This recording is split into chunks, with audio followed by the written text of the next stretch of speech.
Tonight, the White Sox turn to a new chapter with a new player to help author some of the verse. Tonight, prospect in the organization Noah Schultz makes his MLB debut. From Oswego East High School, the 2022 first-rounder has made it to the show. While he might feel like the luckiest guy on earth tonight, we're all lucky enough to get to watch him work. The matchup for tonight are the White Sox taking on the Rays, a three-game series here at Rate Field. The Rays 8-7. The White Sox fresh off a 2-2 split with the Royals in a hard-fought weekend series. Let's take a look at the pitching matchup for the Rays. Shane McClanahan did not pitch each of the last two seasons, dealing with injury, but he's got some nasty stuff when he's on. For the White Sox, Noah Schultz. You'll learn a lot about him over the course of the broadcast. For now, just this: 6'11", maybe still growing, left-handed, and 500 friends and family here in the ballpark tonight. Welcome in, everybody. I'm Connor McKnight. Great to have you with us tonight.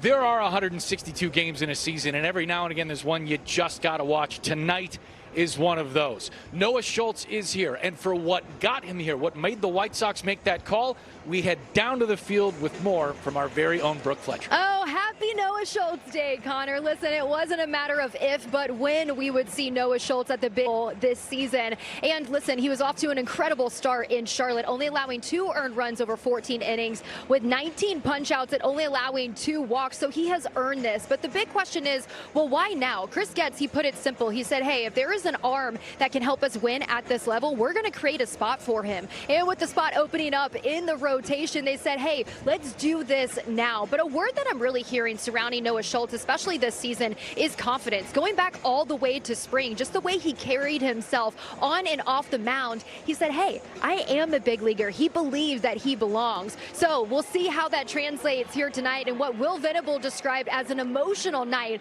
in front of his hometown crowd. Coming up, the future is now. We're just moments away from Noah Schultz making his MLB debut. John and Steve discuss what we need to see from the young star coming up on the other side of the break. We'll be right back.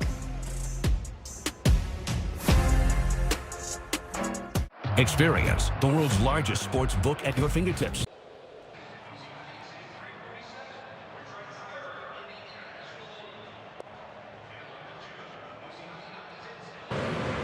Made for your brain and by Wintrust. Different approach, better results. That's Wintrust. Visit wintrust.com/here to learn more.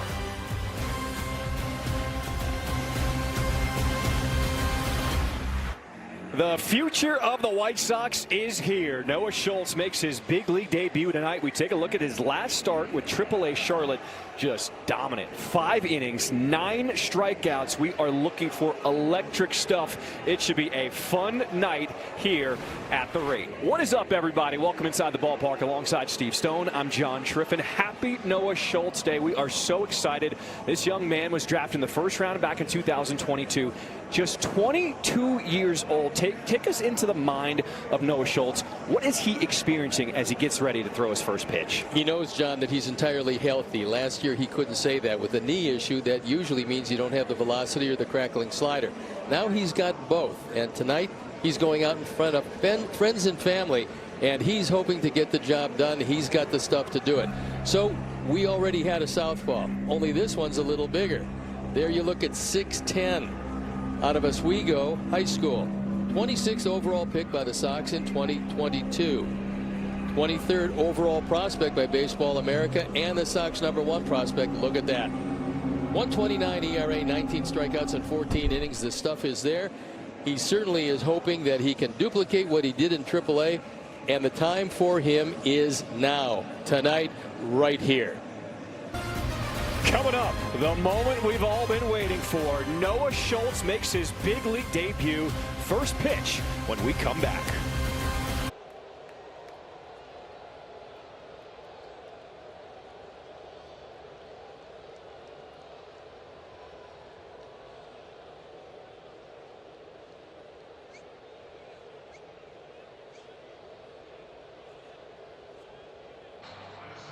Chicago Sports Network. CHSN. Zealous flies it! Colson Montgomery. CHSN. Your #1 pick.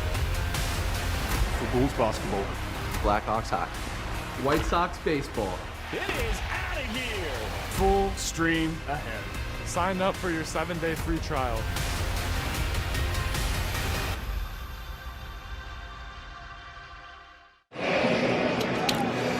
Welcome back to the rate for the first time ever. Noah Schultz, bring him out, bring him out. The big 6'10 lefty leads the White Sox onto the field as he gets ready for his first big league pitch. There is so much excitement, anticipation waiting for this moment tonight, Steve. And certainly has some butterflies. It's only human nature to do that. And the question will be when he can wipe them away, how his command is going to be, because his stuff is major league elite. I knew this was going to be a different type of night. I decided to take a walk around the concourse, around the outfield before the game to just kind of feel the energy of the stadium. I'm giving high fives to everybody, saying happy Noah Schultz Day. There's a different vibe at the ballpark for a Tuesday night. A look at the skipper, Kevin Cash. 12th year. He's been manager of the year before. No stranger to that. He's been very successful in Tampa Bay. Take a look at the starting lineup for the Rays. Yandy Diaz leads things off. Veranda Caminero. Chandler Simpson. Look out for that man. One of the best averages in Major League Baseball right now. He could be a problem over the course of this series.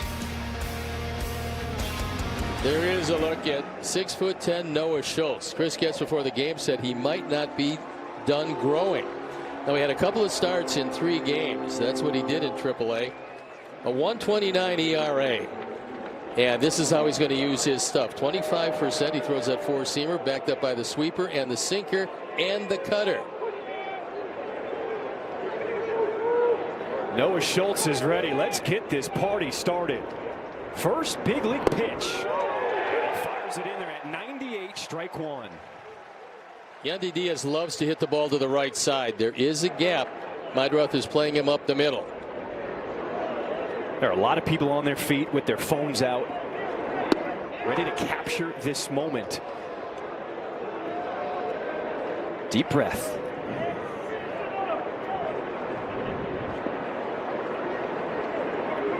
Noah Schultz becomes one of the tallest pitchers in Major League history at 6'10". Only 2 big league pitchers were taller than him. And he looks for his first strikeout. He has Yandy Diaz in the hole here.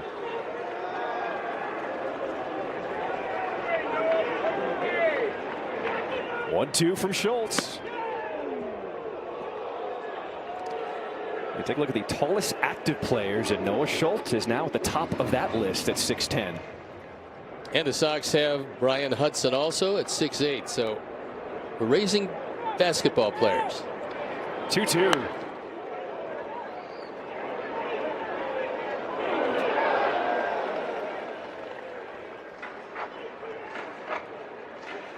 A lot of friends and family in the house for Noah Schultz. Born in Naperville, grew up in Aurora, and started at Oswego East High School, 40 miles from the ballpark. In the air to left field, it is Murray settling underneath, and Noah Schultz records his first big league out. Let's take a look at the Sox defense and how they're going to line up behind him. It's Murray, Hill, and Pereira in the outfield left to right. Nice to see Everson back with Vargas, Acuna at shortstop tonight, Meidroth and Murakami. Edgar Carroll's got the plate. We told you about Noah Schultz. Our weather's presented by Four Seasons Heating, Air Conditioning, Plumbing, and Electric. 75. Humidity up there at 67%, and the wind is a factor. There's so many levels and layers to the excitement tonight here for Noah Schultz. Not only is his stuff electric with his size, but a former first-round pick for the White Sox, also a homegrown product. This is one that his fans can certainly get behind if he lives up to the hype. Well, normally you don't see too many managers put left-handers against the guy with the stuff of Schultz. So this should be an interesting confrontation. There's that breaking ball missing off the edge for Schultz. 2 balls and a strike here to Aranda. One thing you just as soon do, even though he's not hitting right now, is face Caminero with nobody on base. He is their true slugger. 2-1.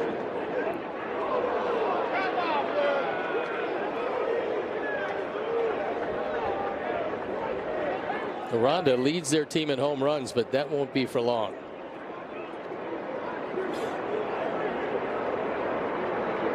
Three balls and a strike, and the pitch is fouled away. It is time for our lines to watch, presented by Circus Sports. Sports betting the way it should be. We check out the odds for Noah Schultz strikeout total tonight. Steve, what do we think here? Over-unders at 4.5. Well, if this was later in the season, you'd go absolutely the over, but you don't know how many pitches he's got tonight. So he loses Aranda, and a one-out walk here to start the ball game.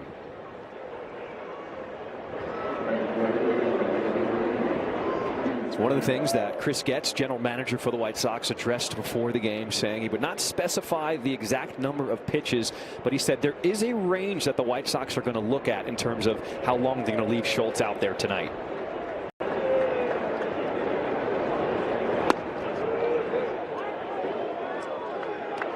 Looked like a pretty good pitch, but Edgar, I don't think, wants to go to a challenge this early. This is a guy you really have to be careful with.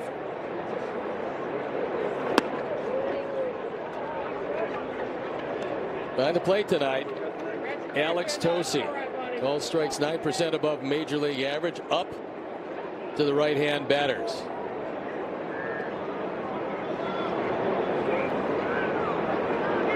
Two up.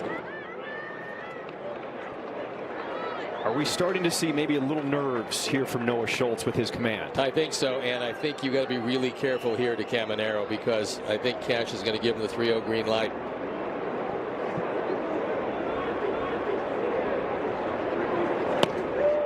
A 4-pitch walk, so back-to-back walks issued by Noah Schultz. White Sox baseball on Chicago Sports Network is brought to you by Wintrust. Different approach, better results.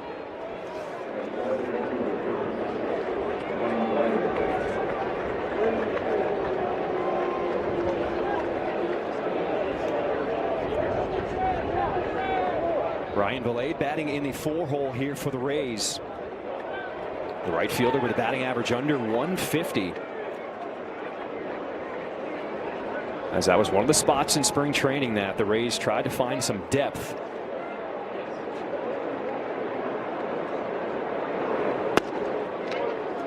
What the Rays were trying to do with this lineup is get somebody behind Caminero to give him protection so that the pitcher had to throw to him. But that hasn't been the case so far, and Caminero has not been seeing too much to hit. Tight strike zone tonight, and Noah Schultz, of 18 pitches he has thrown, 12 of them have been a ball, and where's a challenge?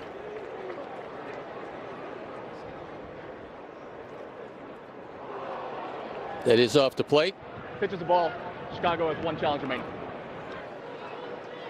I can understand what Edgar was thinking there.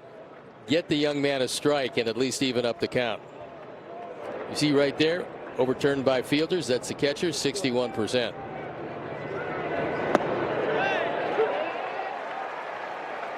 Crowd trying to get behind Noah Schultz as he finds the strike zone. 2 balls and a strike here to Vilade. Well, a ground ball here would look awfully good. Pitch number 20 here in this first inning.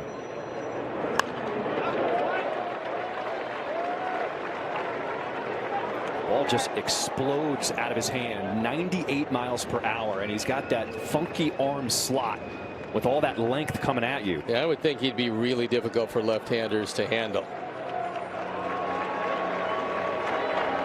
2-2.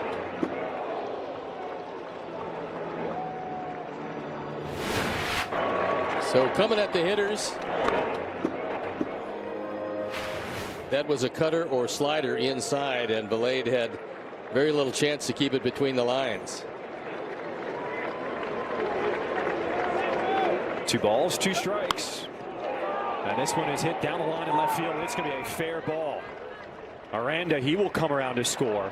Caminero will be held at third. An RBI double for Ryan Vilade, and the Rays take a 1-0 lead. Oh, the second run driven in by Vilade this year.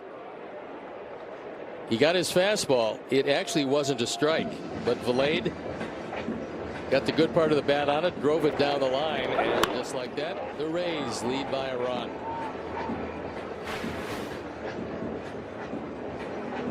Zach Bove goes out. He wants to calm down his very young left-handed prodigy. Is there anything anyone can say to you on the mound right now that will help settle you down? A lot of pitching coaches will go out and tell him nothing about pitching. How you feeling? It's a little humid tonight. And then just go back to the dugout. Take his mind anywhere but not hitting the strike zone frequently enough. Let's see if it helps here. Infield in as Schultz misses to start this at bat to Ben Williamson. A few words to himself, a little pep talk on the mound. Runners on at second and third, one away.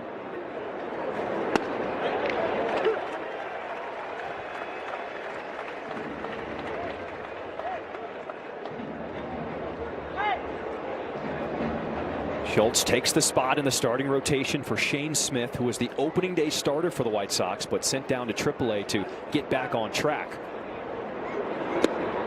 Missing inside, ball 2. Well, that's already 25 pitches, and we figure maybe 75 to 80 pitches would be maximum tonight, depending on the stress he endures in the meantime. A bunt put down, fielded by Schultz, comes home and he throws it away. One run comes in, another one behind it. The Rays score 2 off the bunt as Williamson ends up at second. That's one of the things the Rays have been doing. They started in spring training and they've been doing it all year, and that is bunting for both hits and sacrifices. Miller tries to get him, but the throw goes awry. Unfortunately, they score a pair. And Williamson winds up at second base. So a fielder's choice RBI for Williamson, and then the error allowing Valade to score.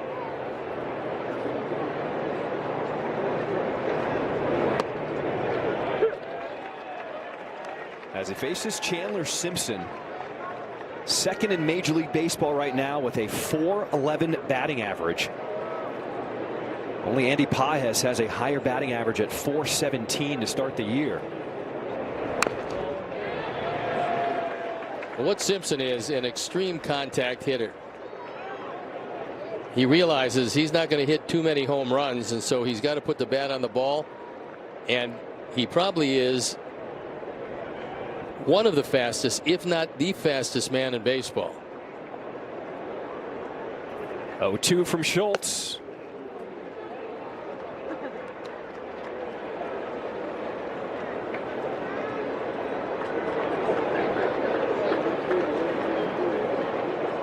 A ton of pitches already in the first. This is going to be number 30 on the way. Liner into center. It is Hill with the grab, and there's out number 2.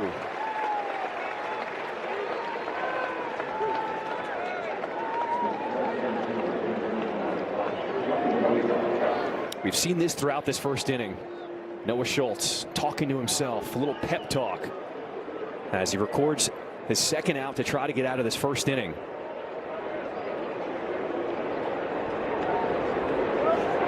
Johnny DeLuca, center fielder, steps in. And there's strike 1.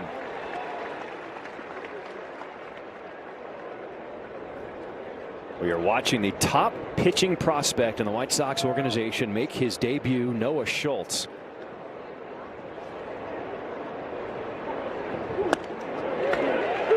And it's now quickly 0-2. Looked like 2 cutters, and he caught the whole plate. The crowd wants a strikeout. 0-2 from Schultz. Got him. First big league strikeout for Noah Schultz to get out of the first.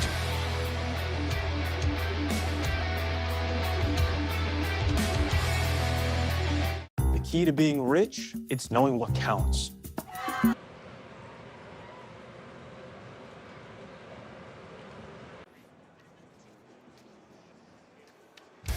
Take a look at the starting lineup for your Chicago White Sox. Miguel Vargas once again batting in the leadoff spot. Chase Maidroth following up. Munetaka Murakami. Everson Pereira comes off the injured list. Comes back in the right field for the Sox. Carroll, Montgomery, Murray. Hill and Acuna is at short. There's a look at Shane McClanahan, who's been pretty much dormant for the better part of the last 2 years. He's had a couple of starts. The ERA is up over 4. Used to have an overwhelming fastball. Now he throws it well, but not near what he threw it before. Four-seamer, 37%, backed up by the slider, the changeup, and not a lot of curveballs these days.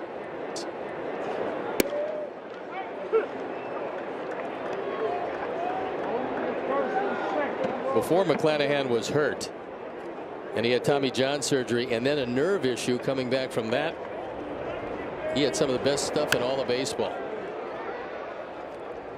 We'll take a look at the defense and how Kevin Cash lines them up with Simpson, DeLuca, and Valade in right field. Caminero, Walls, Williamson, and Aranda at first base. Nick Fortes behind the plate. McClanahan's a guy who likes to work quick as Vargas sends this one into right field. Valade is there.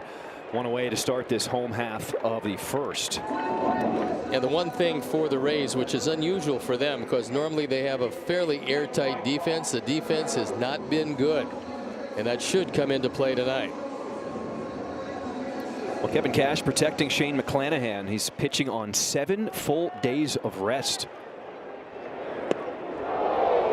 As Maidroth hops out of the way of that pitch.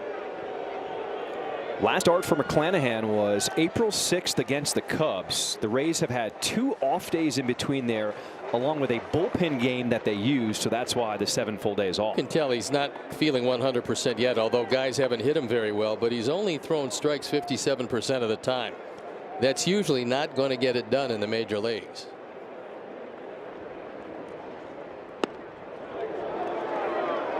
And especially not against a guy like Chase Maidroth, who is known for his discipline at the plate.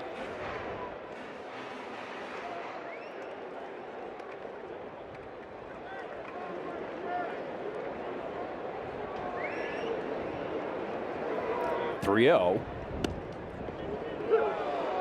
Maybe also known for his hockey skills now. Do you see that clip of Chase Maidroth? The guys went to the Blackhawks game last night. Maidroth on center ice, shot the puck through the goal, and the crowd went nuts. And a one-out walk here in this first inning. That Sox walk is presented by IDOT. Stop for pedestrians. It's not a game.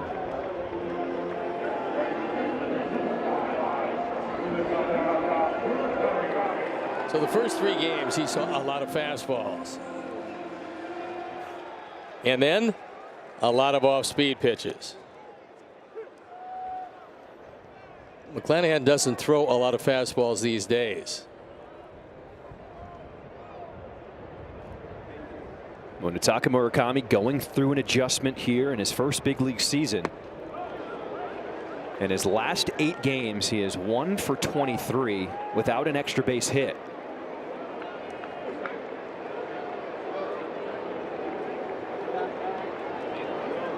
.02.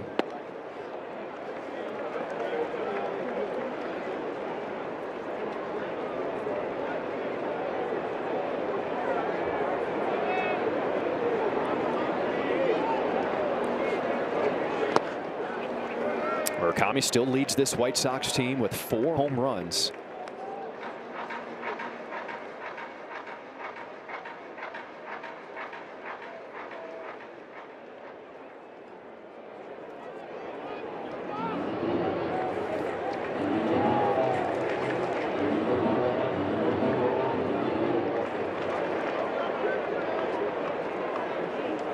.22. Cortez is pretty good behind the plate. He blocks pitches well, receives it well, and throws above average.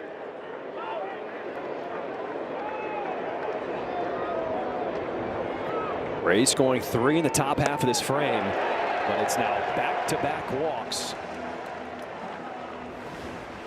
Well, another move in the off day for the Chicago White Sox. Lenyn Sosa, who led this team with 22 home runs last season, is now shipped off north of the border to Toronto.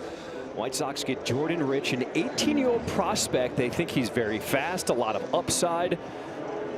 But Lenyn Sosa just really didn't have a position to play, became the odd man out. Oh, Chris Getz before the game when he talked to the media said they liked Jordan Rich the year before when he was drafted. He has yet to play a professional game.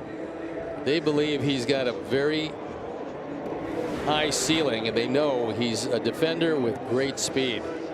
Now, obviously, the Blue Jays with a need for another power bat in their lineup. George Springer is a guy, he went down with a left big toe injury. Eloy Jimenez has been called up in his place for Toronto. Also, Addison Barger has on the injured list with a left ankle sprain. So they had a need. They made the call. Sosa is now with the Blue Jays. And he just couldn't get consistent at bats here. And the defense wasn't what the Sox would like.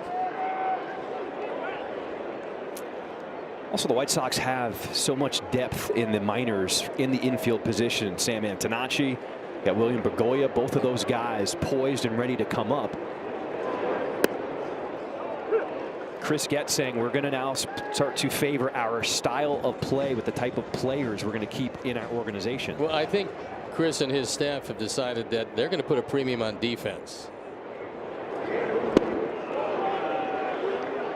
So Everson Pereira in his first at bat from off the injured list goes down swinging. Two of these three were well out of the strike zone, but Pereira just back. Can't lay off.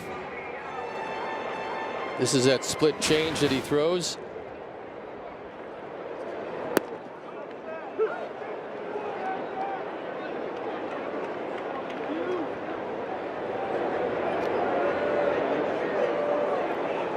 So 2 on with 2 outs now for the catcher Edgar Quero. Quero getting the majority of the playing time behind the plate with Kyle Teel still on the injured list, but we are seeing Kyle with more activity day by day, ramping up, getting ready to go down to AAA in a rehab assignment. Tapper back to the mound. Flanagan throws to first as the Sox leave 2 on. Noah Schultz back to the mound when we come back.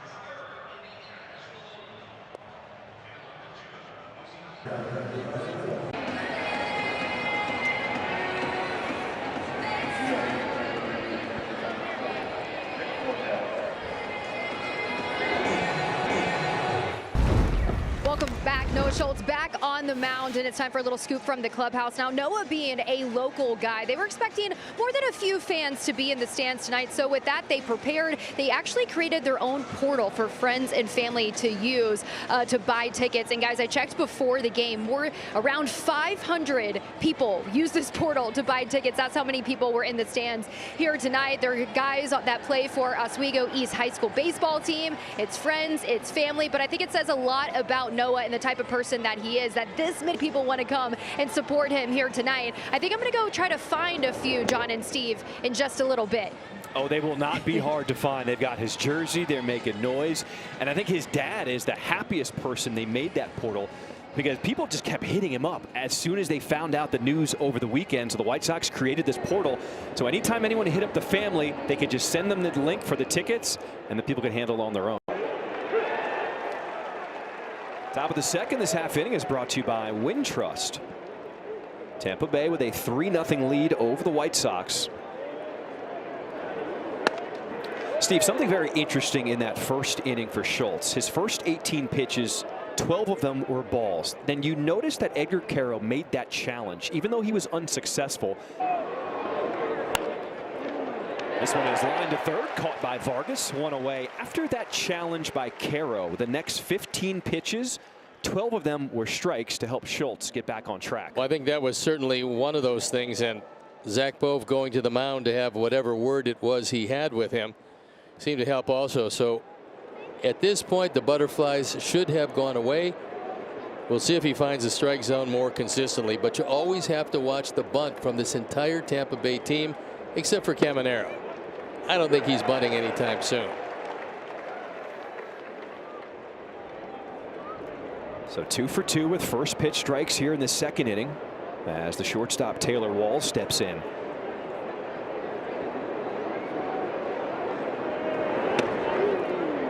Walsh is an interesting hitter because he's an elite defender. There's nothing he can't do at shortstop or second if they choose to play him there, but he's been playing shortstop mostly. And he's off to a pretty good start. However, he gets in a pattern where he tries to hit too many fly balls. He's got to hit the ball on the ground to consistently be effective. Weak contact into right field. Pereira with the late jump. That's why Mydroth will get there. Our fresh stats are presented by Old Spice. White Sox pitching ranks since April 5th. And Steve, the pitchers have been keeping up their end of the bargain. Oh, they've been doing a terrific job. There's a whole lot of strike throwers in this rotation right now. Davis Martin has been throwing great. Grant Taylor has been unbelievable, whether he comes out of the bullpen as a late inning guy or whether he's the opener. The big strong Andy Diaz, top of the order for the Rays. Noah Schultz, back in 2024 at just 20 years old, was named the AA Southern League Pitcher of the Year. It looked like he was going to be on the fast track to big league baseball. But then last year it was that front knee, the right knee of his, where the injury crept in and he pitched through it. But his second half numbers were not very good because every time he landed, he could just tell he wasn't the same pitcher. If you're not 100% with your lower body, it becomes a problem because you can't drive off the mound, and that was the case. And so now 100% healthy. There's a big difference between last year's Noah Schultz and this year's Noah Schultz. You can see what he did in AAA. He was overwhelming with just about everything.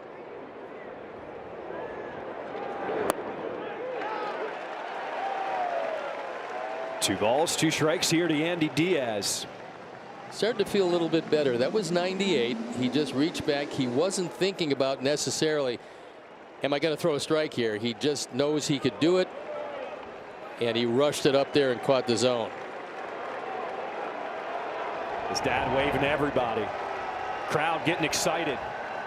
Anytime there's a two-strike count. A 2-2 to Diaz. Chopper up the middle.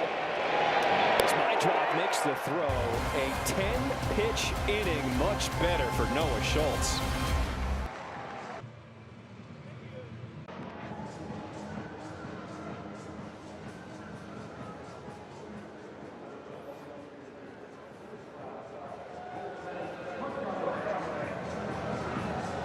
White Sox went 7 games without a home run until Sunday. The bats woke up again in Kansas City. Colson swung it really well. Not only that, but he hit the ball hard consistently, and hopefully he's back on track because the Sox need his big bat. Felt like a big win for the White Sox. They had to come from behind not once but twice in that ball game to split that 4-game series against the Royals. And you don't see 9 pitchers in a 9-inning game too often. It's only happened twice for the Sox. Fly ball into shallow left center field. Look at the wind already taking over as DeLuca with the grab. Let's go to Connor for some news and notes. All right, John, Mike Trout, Aaron Judge, Ketel Marte, Kyle Schwarber, and 5 more all had multi-homer games last night. Trout and Judge did it in the same game. Jordan Walker leads all of baseball in homers. Came up at age 21. Now at 24, really putting together a great season. The Baltimore Orioles are in the midst of a very good run at a big rally last night. All those runs coming after manager Craig Albernaz was hit by a foul ball while he was hanging out in the dugout. Thank you, Connor. Let's take a look at a challenge. Catcher's challenging.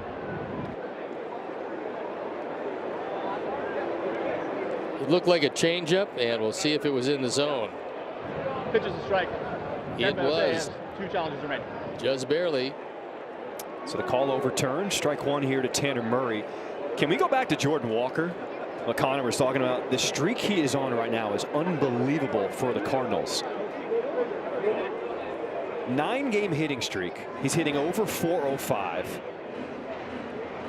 He now leads Major League Baseball with 8 home runs in 60 at-bats. The rest of the Cardinals have 9 home runs in 467 at-bats. Murray with the bunt, and McClanahan can't field it. An infield single. It's a pretty good idea, but if McClanahan catches it cleanly, he probably has him. He just doesn't. This ball pops up out of the glove, and McClanahan says pretty much, my bad.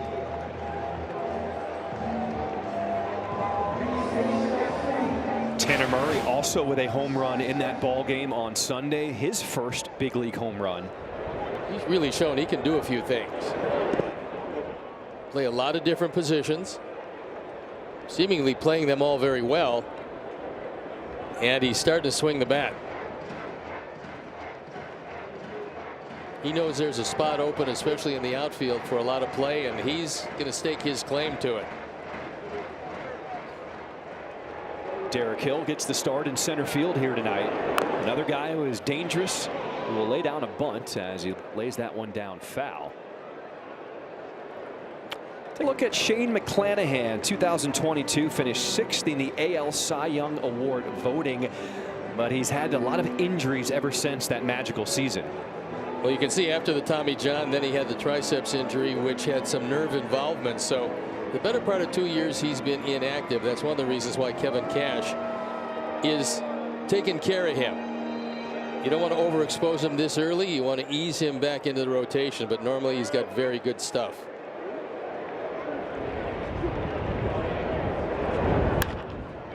Grounded, a diving stop by Caminero. Somehow gets it to second as Hill beats out the double play at first. What a play by Caminero.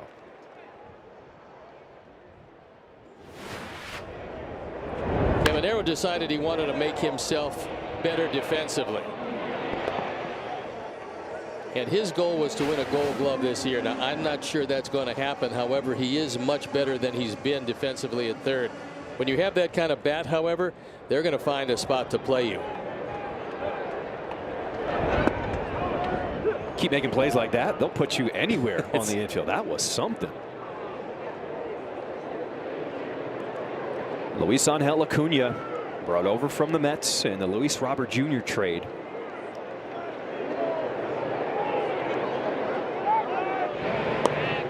Played a lot of center field and the outfield in spring training to get reps, to get more comfortable out there. But as this season has gone on, you can tell clearly much more comfortable on the infield, and he gets the start at shortstop tonight. It's really tough in Arizona to try to play an unfamiliar position if that position is the outfield.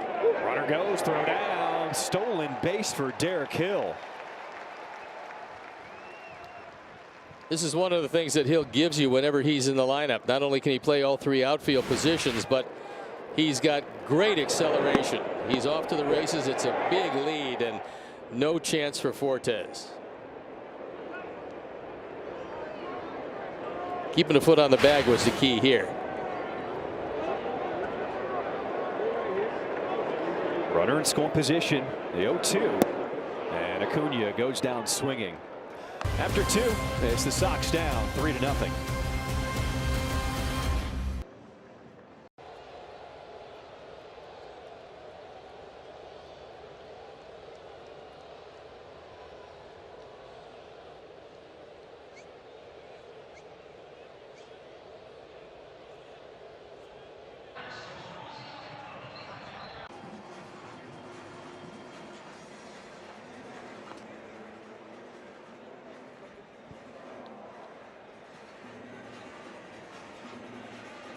Welcome back. It's the top of the third. You know, one thing Chris Getz really pointed out about Noah Schultz is he actually called last year's knee issue a bit of a blessing in disguise. You know, it forced Noah to really focus on his lower half this offseason, build strength and stability. And now you're seeing that translate into better stuff and more consistent command on the mound. You know, they felt like once they saw that carry over in Charlotte, that's when it was clear, like, hey, he was ready for this opportunity. And Steve, you know better than anyone, as a pitcher, how much are you focusing on the lower half when it comes to your preparation on the mound in the offseason?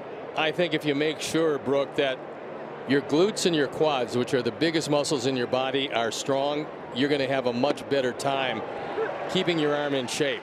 And that's really the key. You keep your lower body strong. It helps your arm to take the load of a major league pitcher. And that's one of the things Noah had to work on anyway, and maybe it was. The knee injury might have been the best thing that happened to him.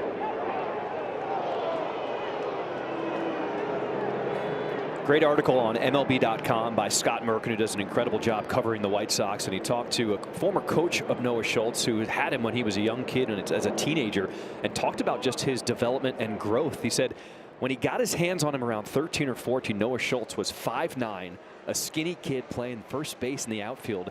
and then over the next 2 years shot up a foot. And really it was about his body catching up and having to really learn how to deal with that now tall frame through high school. One of the things people don't realize, I mean, look, Noah is 22 years old. I saw Randy Johnson early in his career, and he couldn't find the strike zone. He was traded early because they weren't too sure he was ever going to throw strikes. And all of a sudden one day the light turned on and he became the Randy Johnson that we know. He went around. Strikeout number 2 for Noah Schultz.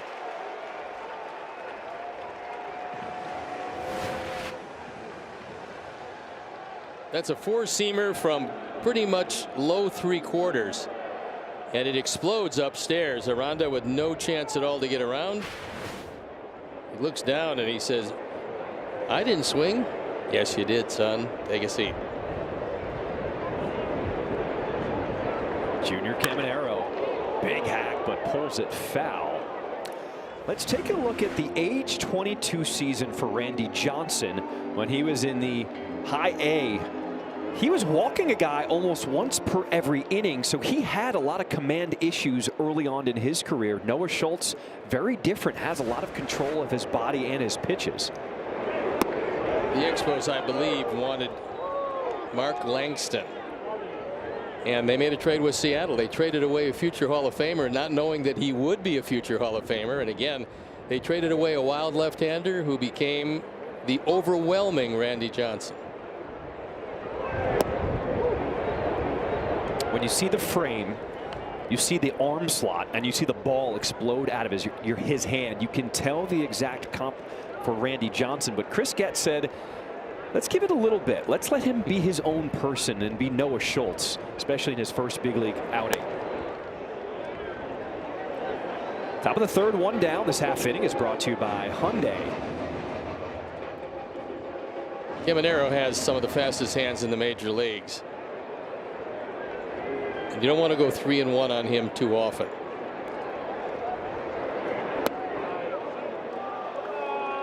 And he will lose Caminero, who walks for the second time here tonight.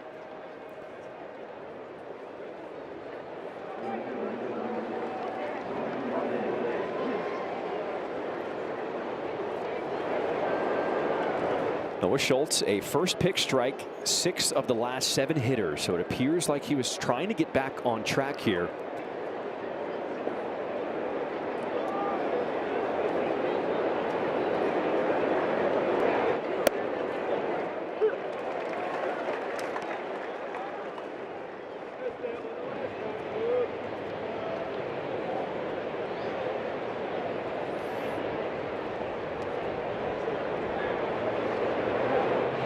Snap throw to first. Caminero still just laying down.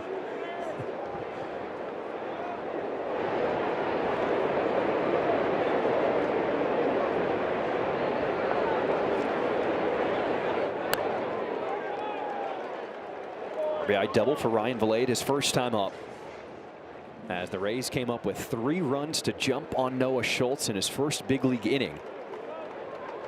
I think Caminero was a little surprised that he went over and threw to first base, because he has yet to attempt a stolen base. Well, that's number 2 now this at bat. This is not a good plan, because he's not one of their runners, and now he can take pretty much as he wants.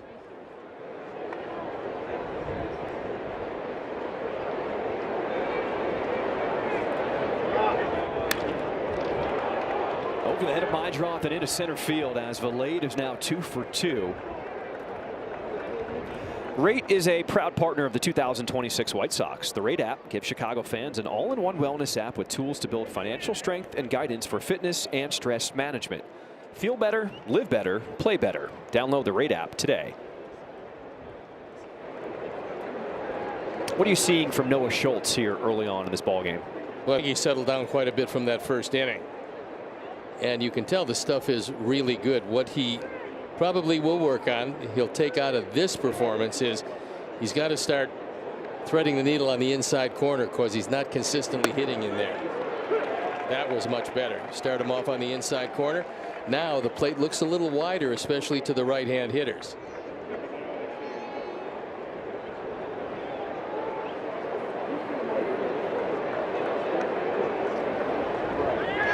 Runners just go as Schultz steps off. And Caminero tagged out at third. Good awareness by Noah Schultz. Caminero thought they would take advantage of a man in his first major league start. They yell. He steps off the mound and guns him down at third base. Good mound presence by Noah Schultz. So Caminero caught stealing, officially ruled 1-5.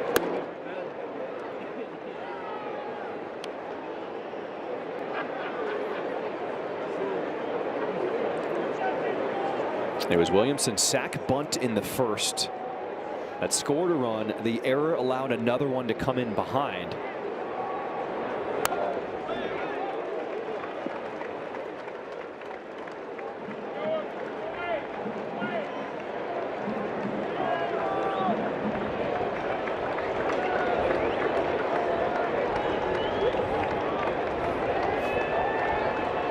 One ball, 2 strikes the count here to Williamson.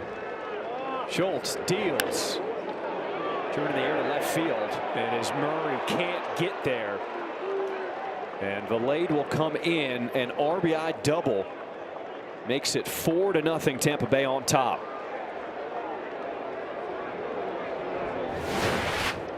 RBI number 5. There is a slider, but Williamson goes down and gets it.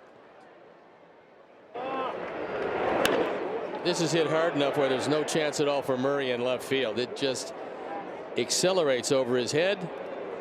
That's 2 driven in the early going for Williamson.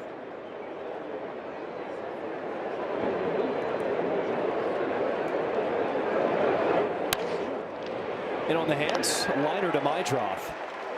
But the Rays add another one. Noah Schultz making his big league debut with the Stars on display as the Sox start a series here against Tampa Bay at home.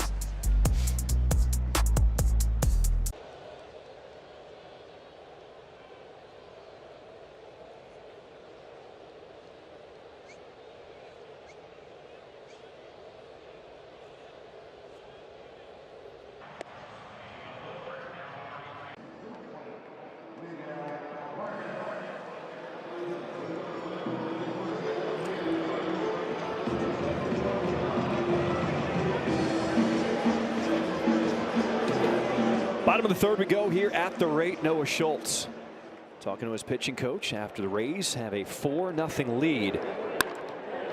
Miguel Vargas on a line and to left, but a diving play by Simpson takes away the hit. This is your view right behind home plate, and tonight get even closer with the Noah Schultz Cam, a special feature for his major league debut, so you can watch every pitch, every swing side by side with the live broadcast using CHSN Multiview. Your front row seat is available during White Sox home games on the CHSN app, streaming on the web, iOS and Android. Chicago Sports Network, full stream ahead. Well, this is not a good scene for the Rays as their star Chandler Simpson is still down after making that diving grab. As we take another look at this catch. Boy, this is just a great catch on a sinking line drive. He comes on and makes the play. And we'll take another look. Looked like he hit his, oh, that's the shoulder. And a lot of times when you extend out to try to get it, you land on that shoulder, and that's why you see when a guy makes a headfirst dive, many times he angles his dive and makes sure that you don't have any shoulder or elbow issues.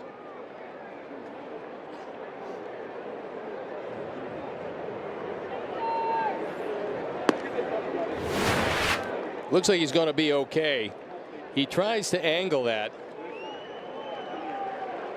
and it looks like as he hits his left elbow, it might have tweaked the left shoulder.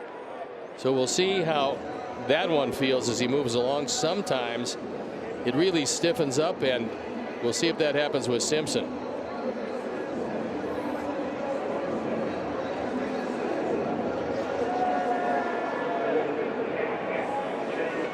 They certainly breathe a sigh of relief. He's their leading base stealer and one of the best in the business, and gives you another dimension in a lineup that doesn't have a whole lot of power.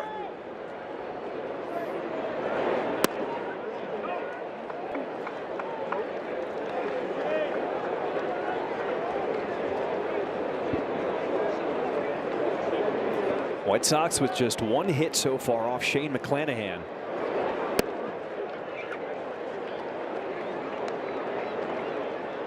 As Chase Mydroth looks to start something here in the bottom half of the third inning.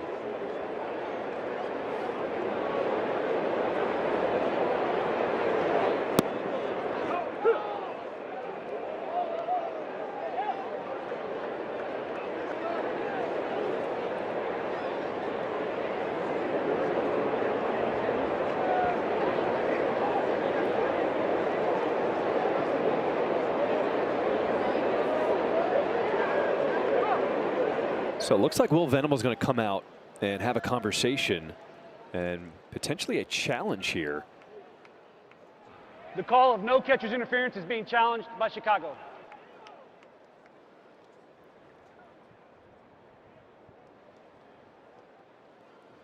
Let's see, did Nick Fortes get in the way? Will key on the back foot. Looks like he actually stepped on Chase's foot, which is something they try to discourage. That's a slick one. Yeah. All right, Northwestern Medicine Manager's Challenge. We are taking a second look at the play. It's always a good idea to get a second opinion. Get yours at Northwestern Medicine.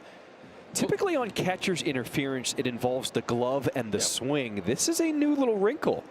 Well, there's a lot of room back behind the plate for you to put your feet. One of the places you can't put your feet is on the toe of the hitter. It kind of distracts what he's doing. We'll see what they say in New York. You see, his foot is right on Chase's foot. And Chase didn't move his back foot. He left it there, and Fortes probably didn't think about it, but it's not a bad way to distract the hitter. I just don't think it's particularly legal.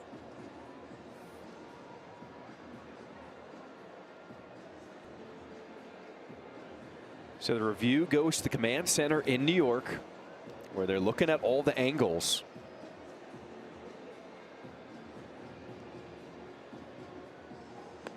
Here it is.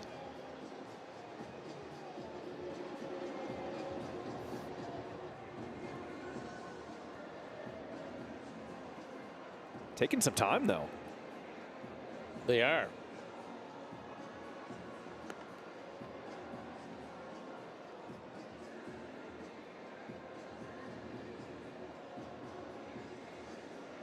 Did Nick Fortes step on the foot of Chase Mydroth and create catcher's interference? So you see what happens. He stepped onto his foot and then kept pressing on it. You can see when he goes into his swing, Fortes' foot comes up because it's stepping on it.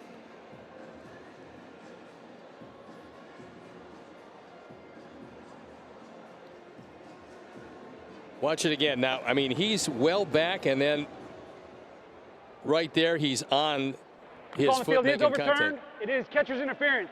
The catcher interfered by touching his foot. Chicago retains its challenge. Very nice job by the Sox guys who review it. Will to go out and challenge it, and certainly stepped on his foot. So Chase will go to first base.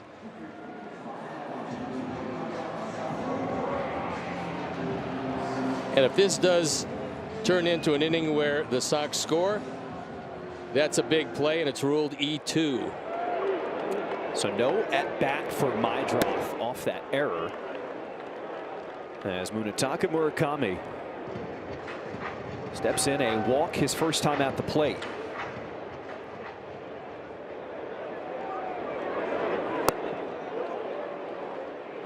We've seen a lot of catcher's interference plays, sometimes challenges, sometimes not. I haven't seen that one. I have not seen that one. That is a wrinkle. Mydroth takes off. Fortes, the throw, not in time. Second stolen base of the night for the Sox. This is one of the things that this Tampa Bay team does give you, because they've been running wild on this ball club all year. Nice jump by Chase. Gets 3 steps on the jump. And the throw is on the third base side of second. You cannot come across in time to make that tag effectively. That's a part of Mydroth's game we did not see last year in his rookie season. He was banged up towards the end of that year. He was really just trying to get to the finish line, limping across. That's why he put in all that work in the offseason to be more agile, to be quicker. And now he's a base stealing threat.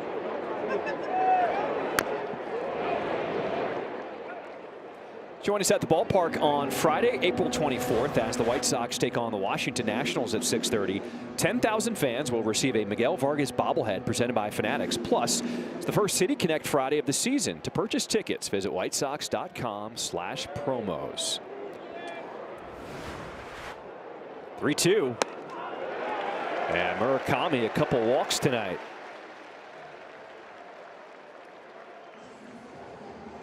Well, this has been the issue with McClanahan. We talked about how he was really good in that 2022 season where he was 6th in the AL in Cy Young voting.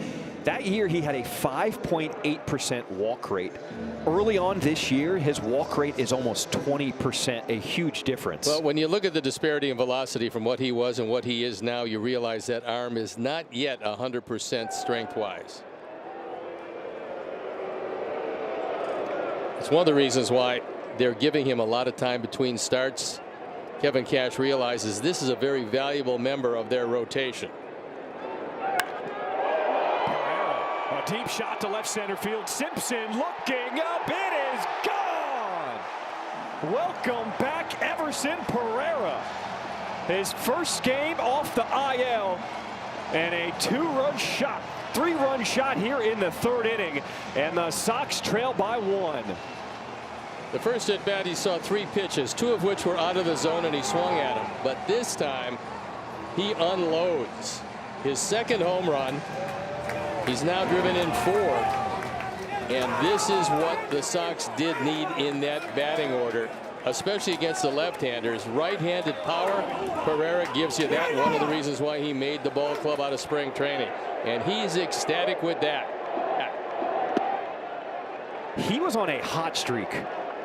And then he ran into that wall in right field in Miami, turned his ankle a little bit, shook it off, came back the next day, fouled a pitch off that same foot and ankle, and went on the IL. And the White Sox lost that power bat in the lineup. This is going to be one of the biggest differences between last year's team and this year's team. Chris Getz and his staff realized they had to get some power on this ball club. This is a power hitting ballpark, and now they do have some power up and down that lineup. Take a look at this swing from Pereira. That was a backdoor slider that didn't do a great deal. It kind of hung on the outer part of the plate. And Everson waits back, not fooled at all. He saw it all the way and unloads on it. And oh yeah, he's doing this against his former team, the Tampa Bay Rays. This is a guy, a former top prospect in the system for the Yankees. They gave up on him, gave him to Tampa Bay. White Sox pulled off a trade to get him here to Chicago. And Pereira is now seeing the power everyone thought was there. And just like that, it goes from a 4-0 game where not much was happening offensively to a 1-run game at 4-3. And that will pump up the ball club. 3-2 here to Caro. And another walk.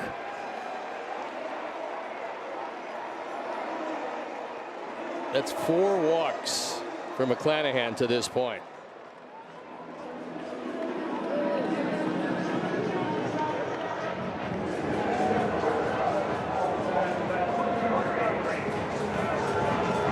So because the White Sox traded away Lenyn Sosa, who was occupying the DH position most of the time in the batting order, they can now move it around. And Colson Montgomery is DHing tonight for the first time in his career. A little more flexibility in the lineup now for Will Hannibal.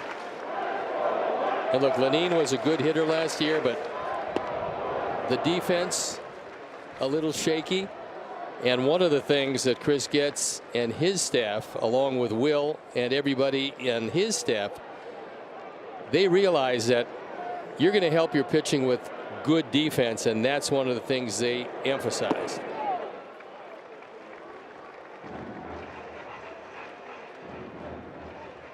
Colson Montgomery's 0 for 1 with a flyout tonight.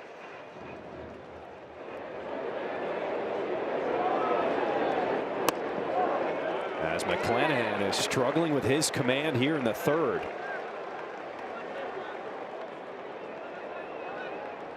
Well, Colson's just got to look fastball here. And the bullpen, I believe, is getting the message, get somebody up. In the air down the left field line, Simpson racing over and out of play. That ball was in fair territory when it left the bat. Colson did get his fastball, hit it to the left side, and that one just drifted about 15 rows back. It can shows you what the wind is like here today. It's very difficult. And it's going to take everything and push it toward the left field corner and the stands in left field. 3-2. A called strike 3. Montgomery thought he was going to challenge but didn't commit to tapping the helmet. Called strike 3. It had the inside corner, and the Sox do have only one challenge left.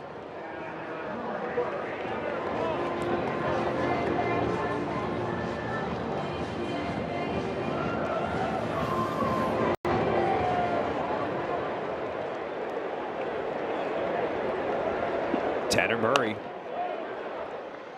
singled his first time at the plate, steps in here with 2 down in the third inning. Because of the crowded situation on the infield, if you're going to get playing time for the White Sox, you better get an outfielder's mitt, as Tanner Murray getting a lot of playing time in left. Runner goes, throw down to second. Edgar Caro with the stolen base. Let's go. Well, we told you that they're running the Tampa Bay team out of the ballpark consistently. No attention at all paid to Caro, and Edgar decides, you know what, I got good enough wheels. Let's take this bag, and he took it easily. On the ground to third. And it's Tanner Murray is safe at first because the throw off the line. That was flat out hustle by Murray, and that caused Aranda to have to come off the bag with the swipe tag. Caminero with plenty of time. Aranda comes down, misses him cleanly at first base, and we'll watch it again. Took maybe an extra step to get it across and throws it well off the bag. So Murray just ducks, was not tagged, and it keeps the inning alive. So an error on Caminero, E5 on the throw. We told you about this defense being real spotty this year as Kyle Snyder comes out to have a word. How about Edgar Caro with his first career stolen base, getting into scoring position, now ends up at third. Look, you don't expect that's going to happen, but Will in spring training got the team together and said he wanted more awareness both offensively and defensively. Be aware of the situation. Look what the opponents are giving you and try to take advantage of it. And there's a perfect example of it. Surprise attack from the catcher. And now Derek Hill. A chance to tie this game with 2 outs in the third inning.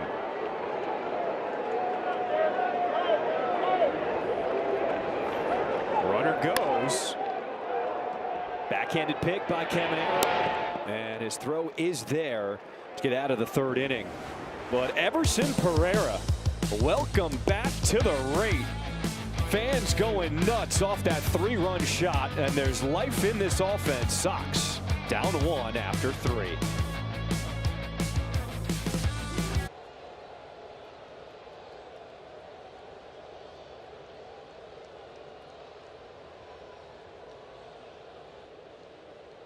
Coming back.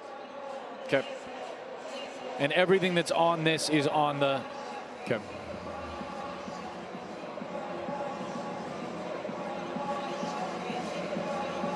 One of the things that's really set Noah Schultz apart at AAA this year is the cutter. You can see the numbers attached to it. I'll give you one hint. The grade 70, that's out of a 20 to 80 scale. Whiff rate's off the charts. He stopped throwing the cutter at one point last season. Didn't really touch it at all up until spring training this year. Got the grip, got the command, and has gotten really good results so far at AAA with that cutter pitch, guys. His entire arsenal, White Sox say, is the reason why he was called up now, because it's not just devastating versus lefties. He has the tools to get righties out as well.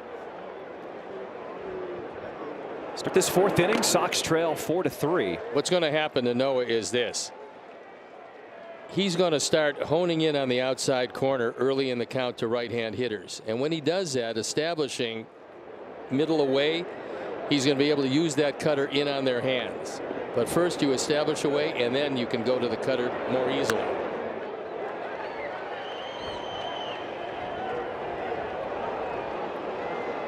Johnny DeLuca, 7-8-9, bottom 3 in the order for the Rays to start this fourth. Struck him out on a high fastball his first at bat. His first big league strikeout. 0-2. Got him again. 3 punch outs tonight for Noah Schultz. Goes back to the.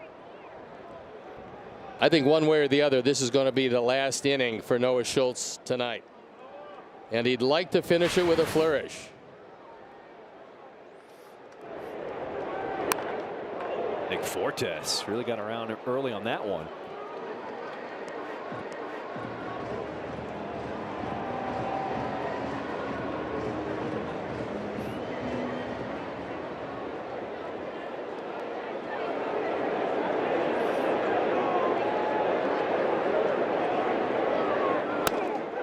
Talked about the cutter, we've talked about the fastball, but what really has scouts drooling is his slider. This is what it did so far this season in AAA. Yeah, I don't know why they're excited just because there's no hits in 20 thrown with an 80% whiff rate. I would say that's pretty good. Grounded to the left side, cut off by Vargas, and still gets it there in time to get the out.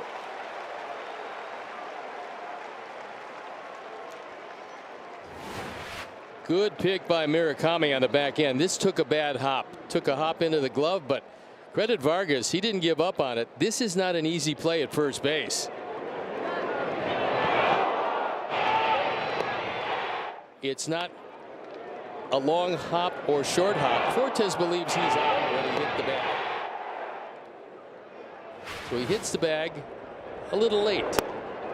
Now, being a catcher, he doesn't have the great speed. However, great speed. He wasn't busting it out of the. How about a little effort? He wasn't busting it out of the box. Ooh.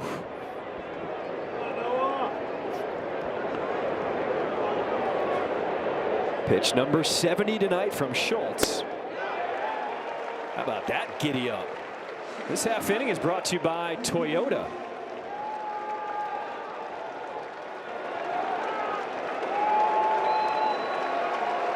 Two outs here in the top of the fourth. 0-2 from Schultz. Well, the White Sox have had a lot of success in the first round with hard-throwing lefties. How about Chris Sale in 2010, Rodon, Crochet, all of them turning into all-stars. Maybe Noah Schultz, the next in line. Well, Chris Sale is still throwing it, and the other night he threw back-to-back pitches at 99 miles an hour. For a guy as far along in his career as Chris is, he's still got a lot of life left. 2-2 from Schultz. Did not go around, so the count runs full here to Taylor Walls in the 9-hole. As Schultz looking for the 1-2-3 inning to potentially end his outing. This might very well be his last hitter of the night. There's the payoff, and he lost him.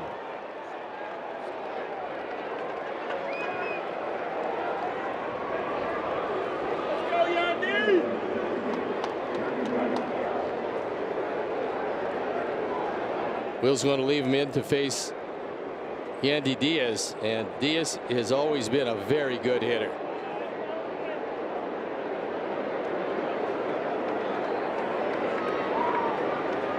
Diaz 0 for 2 tonight. Schultz check on Walls over at first. That's why they really like Diaz on this team. Highest OPS with runners on base this year. He's second.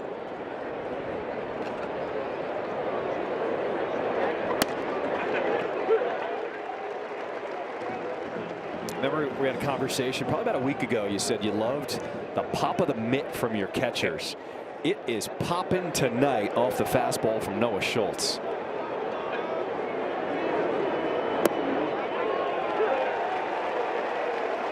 That time he took a little something off that and threaded the needle on the inside corner.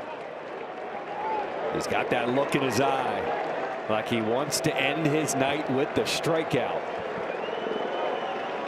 Crowd cheering him on as Schultz, the snap throw to first.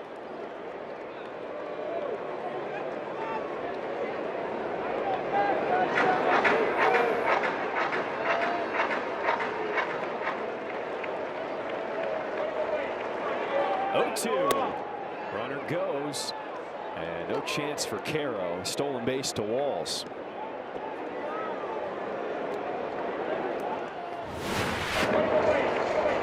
Walls one of the faster members of this team, and no chance to get the throw off. 1 ball, 2 strikes the count. And that one yanked foul.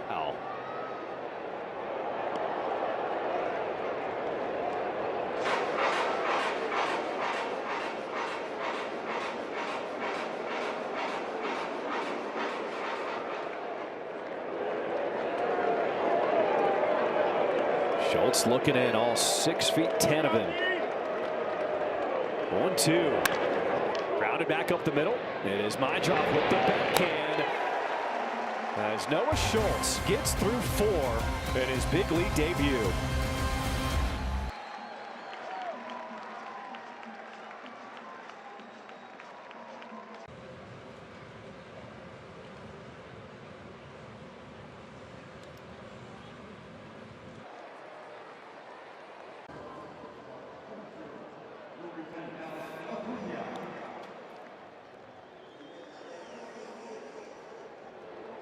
Noah Schultz in his big league debut gets through 4. Bottom of the 4th we go here. This half inning brought to you by Davis Law. Sox down 1. And after the first inning butterflies, Noah looked pretty good. There's a lot of positives to take out of this. He walked a pair back-to-back in the first inning, a double, and then a really tough play on a bunt. Opened up the door, and they scored 3 in the first. Clanahan gloving that one off the bat of Acuna.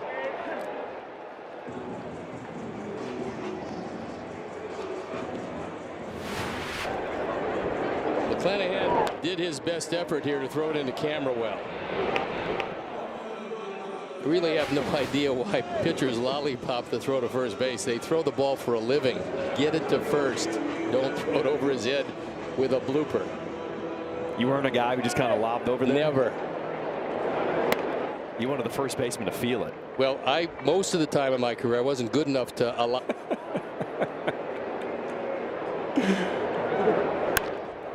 Miguel Vargas slashes this one into right field. And there's 2 quick outs here in this 4th. And let's go to Connor. All right, John, we got the home cooking segment. It's the Chicago All-Star On Deck Challenge. Here it is, up in 320 and 344. On the other side, we're here with Pete and Miles and Jeff. Pete, longtime Sox fan, first game of the year. First game of the year, you got it. Yeah, I mean, weather's beautiful, and you can't beat it. It's good to be out here. What are you looking forward to here in the box? You got the kielbasa, the beef, the hot dog? I'm going to go for the beef. That's what I'm looking forward to. All right, dig in, fellas. Let's see how she works. This is the good stuff. You get the whole run of the smorgasbord here. The beef sandwich, the kielbasa. This is some good stuff out in 320 and 344 this year. Come get one. What does it taste like? What's your rating on this one? Solid beef sandwich? Mm-hmm. Very solid. Very tasty. Really enjoy it. Miles, what are you in on the kielbasa? Kielbasa's a grand slam. Yeah. Look at this. He does the marketing for us, too. There you go.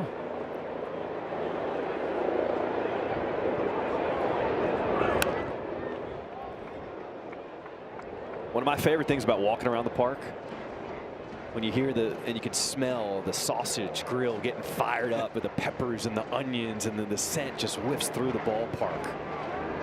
The food here is second to none in the major leagues. It's really outstanding.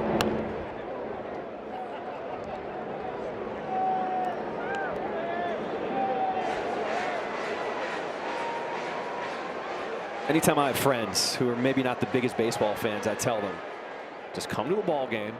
I'll get you tickets. I'll hook you up and have a hot dog. It tastes different at the ballpark. I guarantee it. I got a friend of mine whose 12-year-old daughter wanted to come to a game, and I said, very simple philosophy, just keep feeding her and she's going to love baseball. I guarantee it. Fly ball in right field. And the Sox are retired in order. 10-pitch inning for McClanahan. Well, everybody came out to see the big 6'10 lefty Noah Schultz do his thing in his big league debut.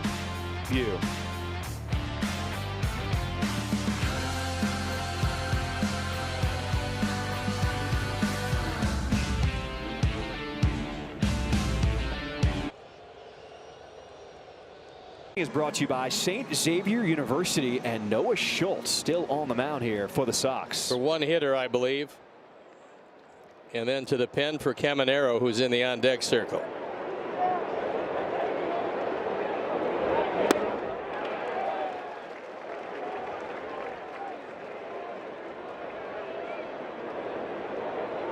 .80 pitches now for the 22-year-old.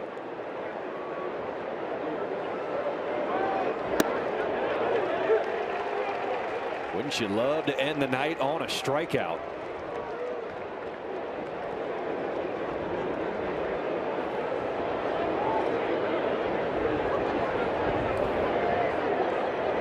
Oh, 2. Got him looking. Strike 3. We do have a challenge. It's going to be strike 3 and most likely turn it over to the pen. And there it is. Tampa Bay down to 1 challenge. Will comes out. And now Noah will have the opportunity to get a rousing round of applause.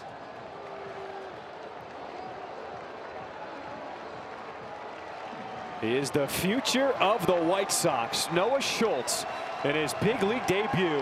Chi-Town, show this man some love.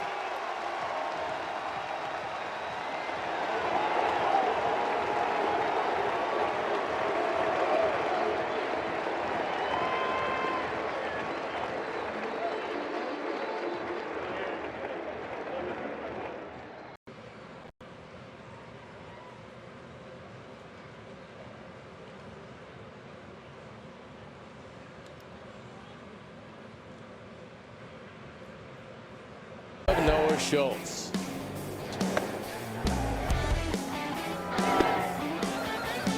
He got better as the game moved along. Spotty control early, that was to be expected, and he came out and finished it with a strikeout. As a very happy young man, and I'm sure his family feels that they can start to breathe normally now. Lucas Sims comes on, and he's been very good. This is 5th opportunity out of the pen with an ERA of 1.69. Chopper up the middle, line draw fading away, and Murakami comes off the bag. Says you don't get it tagged? All right. We'll do this one way or another. I'm either stepping on the bag or I'm going to tag you. What's up? Welcome back inside the booth with my guy Steve Stone, John Schriffen. Well, it is all about Noah Schultz tonight. His day is done. What do you think of his performance? There was a lot of good things to it. Obviously, he had some butterflies early, and he walked a couple of guys. There was a play that was very difficult for anybody, but especially a guy in his first major league start on that bunt. But other than that, there were a lot of positives. The fastball was good. He got better, which I liked as he moved along. And so 4 strikeouts, 5 walks. He's not going to walk 5. His command is better than that normally. So this is a good way to start it off. And he looks to me like there's a good chance he's going to be entrenched in that starting rotation for a while. That was one of the questions asked to general manager Chris Getz. How long would Noah Schultz be here? Wouldn't commit to saying, well, he's going to be here for a start or he's going to be here the rest of the season. He said, let's just have him make his debut and we'll take it outing by outing. There was a lot of pressure in that first inning, and I think he used a lot of his pitches in that one. That's not going to happen all the time.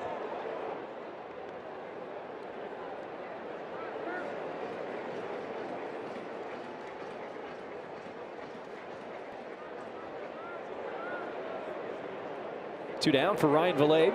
A 2-2 count. Ooh.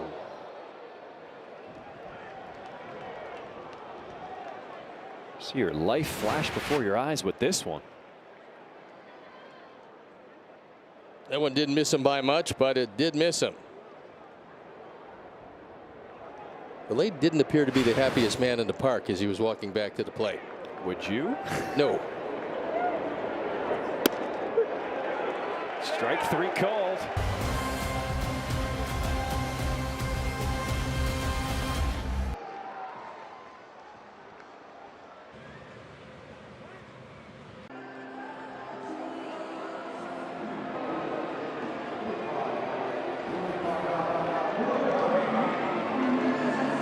A player's first year in the big leagues is always full of adjustments, but one thing Murakami has not had to adjust is the strike zone.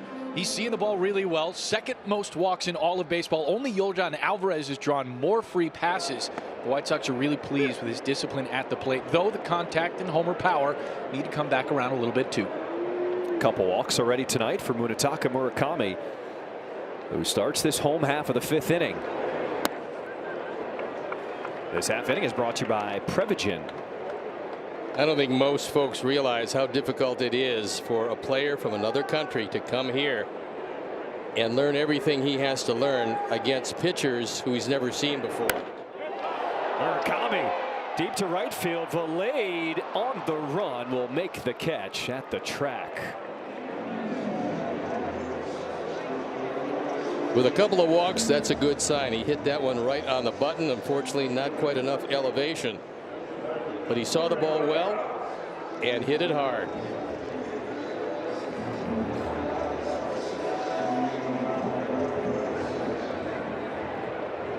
Everson Pereira, a 3-run shot his last time at the plate.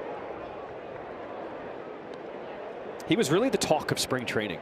Any coach we went up to when we walked around in Glendale said this guy has a chance to really break out with an opportunity he has in front of him this year. Well, it's interesting because the first at bat, he got 3 pitches, swung at 2 out of the zone. Then he got a hanging slider in the third, made it a 4-3 game, and now he's seeing changeups out of the zone again. Like that. Time now for a message from Ankin Law. Hey Howard, I got hurt at work in the warehouse. My boss doesn't believe me. Ankin Law has over 100 attorneys and staff ready to work for you. If you've been hurt on the job, in a car accident, or suffered a medical mistake, call 312-6-million.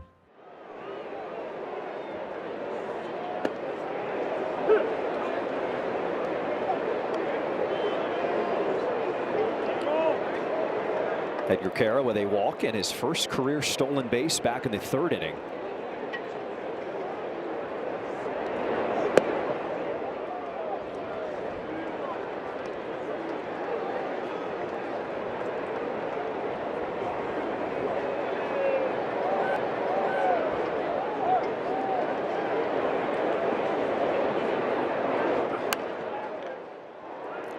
Take advantage of one of our best offers this season. Get 1 ticket and 2 beers to select games starting at $24 with Miller Lite Baseball and Brews. Now you must be 21 and over with a valid ID.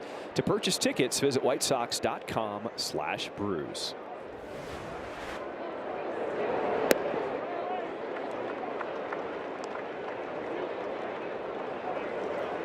A cold one at the ballpark here on this Tuesday night.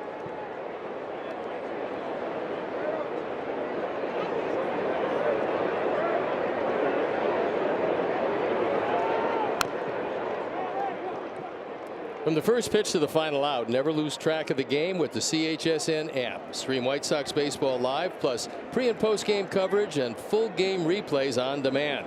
Start your 7-day free trial today at subscribe.chsn.com. Chicago Sports Network, full stream ahead.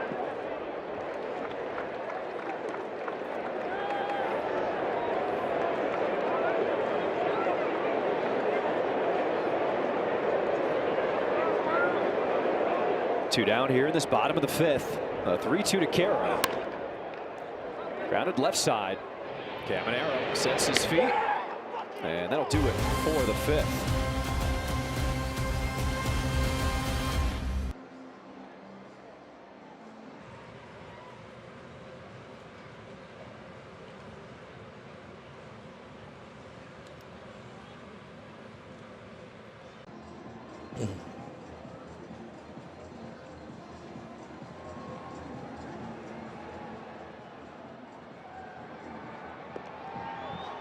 StatCast 3D is powered by Google Cloud. We take a look at Noah Schultz and the swings and misses he got tonight. He got 6 of them, and 5 with his four-seam fastball, 1 with the cutter. In outings coming up, you're going to see more swings and misses on cutters and sliders than he had tonight. I just think he's going to get a whole lot better, start getting ahead of hitters, and then he can use either the cutter or slider as a wipeout pitch.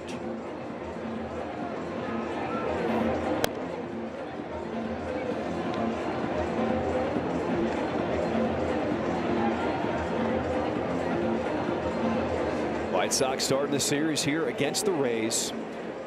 A team coming in off of a sweep against the Yankees. So you know Tampa Bay, a ton of momentum right now.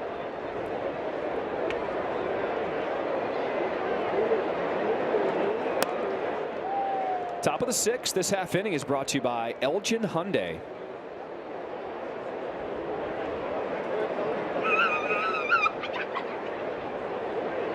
And Williamson, he has done some damage so far tonight.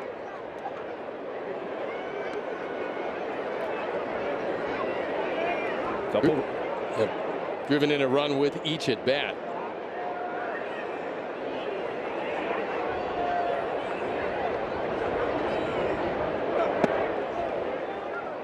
And that first inning bunt really was the thing that caused a whole lot of havoc and helped lead to the 3 runs.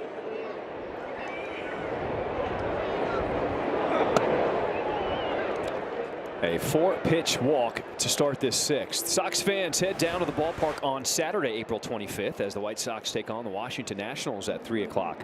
15,000 fans, 21 years and older, will receive a 90s City Connect jacket presented by Miller Lite. To purchase tickets, visit whitesox.com/promos. Out comes Zach Bove to try to settle down Sims.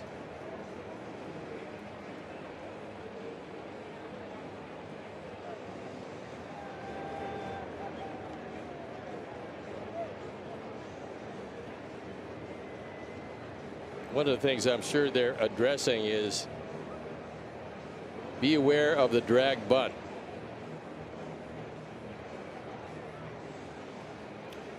Meidroth and Murakami at first also just had a conversation to figure out what they want to do on the right side of that infield. Yeah, I believe that coordination between first and second baseman on a drag bunt by a left-hand hitter, they have to have coordination.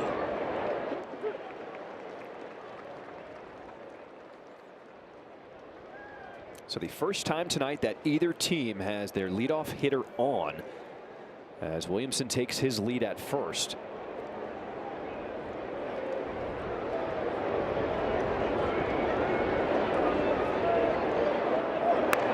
There's the bunt by Simpson. Carroll pouncing on it, throws to first as Williamson advances to second. Tonight's game is brought to you by Marquette Bank. Marquette Bank is Chicagoland's trusted neighborhood bank and home lender. So level up your banking with Marquette Bank at emarquettebank.com. Marquette Bank, love where you bank.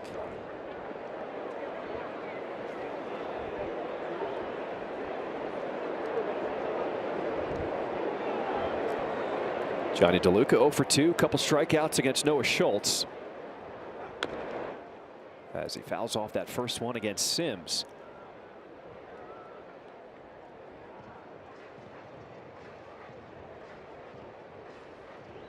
Got to keep a close eye on Williamson at second base. He's 2 for 2 in stolen bases. He's one of their runners.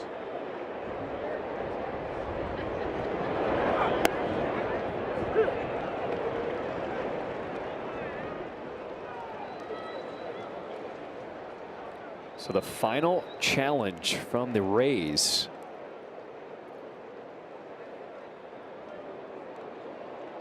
It's a little wide. So the call is overturned and the Rays will retain their final challenge.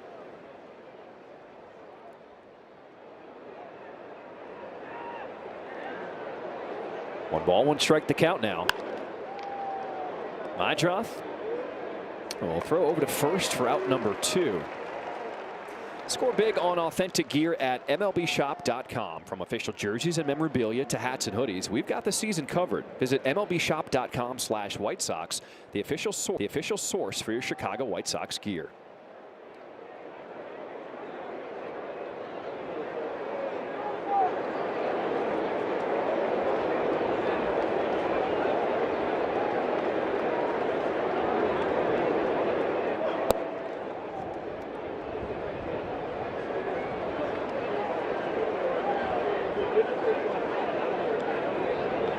Fortes 0 for 2 tonight as the wind once again whipping hard here at Wright Field. Fortes has tried to pull the ball twice. Check swing put in play. It's going to be a tough one. Vargas will have no play as the run will score. An excuse me swing by Fortes drives in the run, and the Rays lead it 5-3.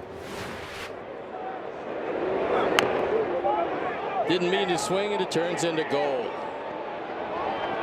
Miguel tries to make the play, catch it and throw it in one motion, but the ball gets away.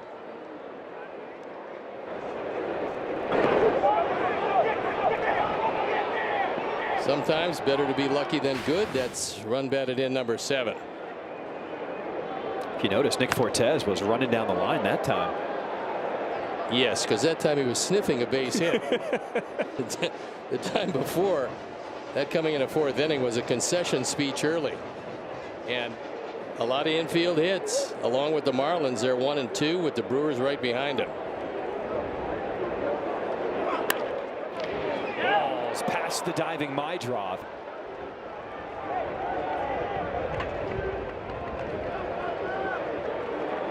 Back-to-back hits. The lineup will turn over with 2 outs here in the 6th inning.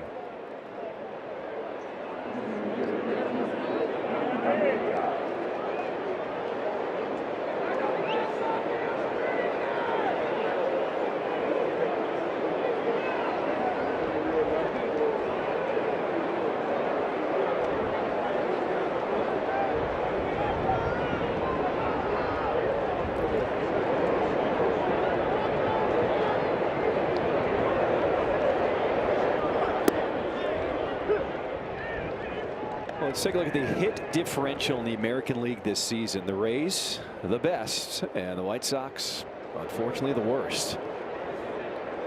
And the Sox pan up and going. Rays out hitting the Sox tonight 5-3, as the offense has been the trouble for the White Sox to start this season.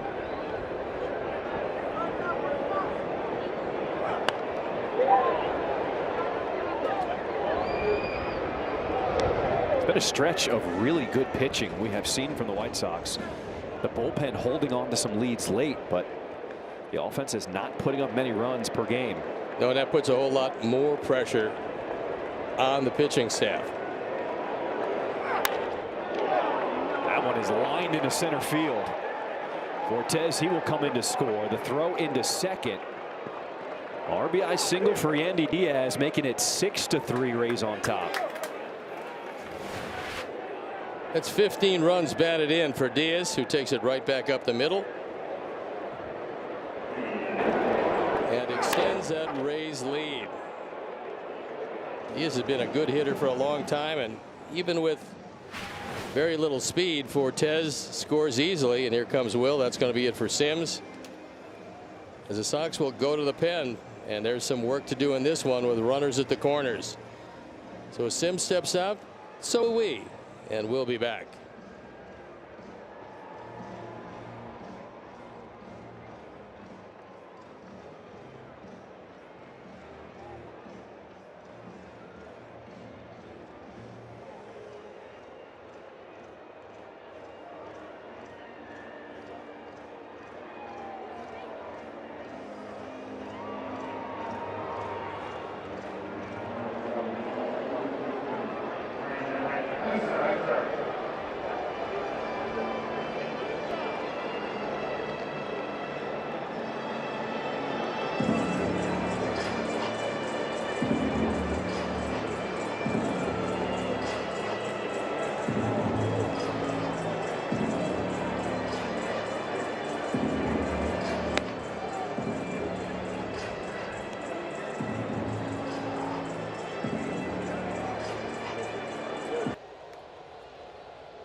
White insurance agent Jeff Vukovich. Get to enjoy knowing the Vuk as much as you do the jingle at jeffvuk.com, because Nationwide is on your side. Got a new pitcher in the ball game. It's Brandon Eisert. This is his second game. 1 inning, and he inherits runners at the corners. 1 out to get.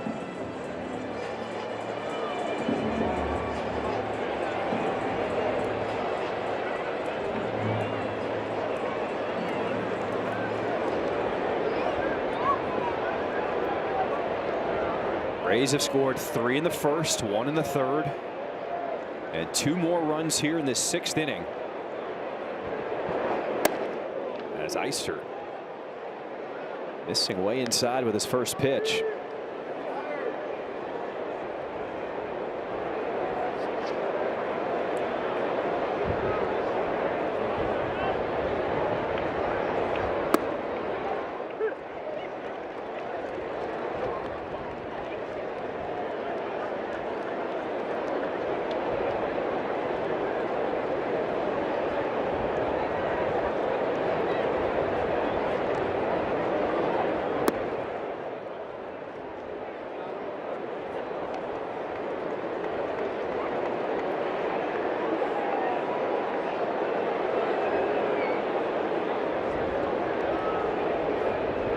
First and third with 2 down. As Eisert looks to get out of this jam, a strike away.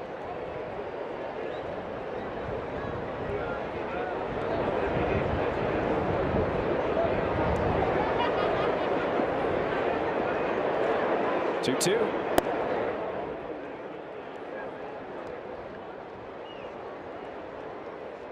White Sox need a play. They need a little energy back in the building, a little momentum, as it is quiet right now.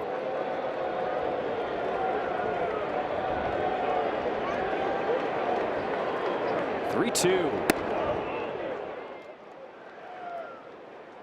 So the bases are now loaded. And we have seen 1 too many walks given up by White Sox pitching tonight. Well, the problem with that is you bring Eisert in to face the lefty, and then the guy in the on-deck circle is their most dangerous hitter.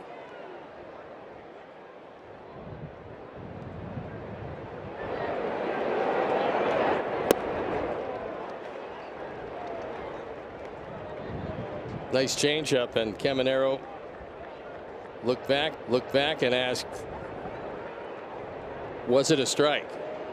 Alex Tosi said, most likely you swung at it. No, he probably said it was in the zone.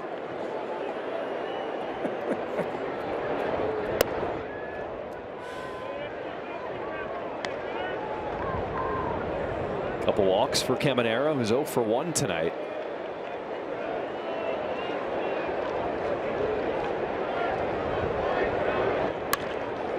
On the ground to third, Vargas. Couple hops, and we'll get out of this bases loaded jam.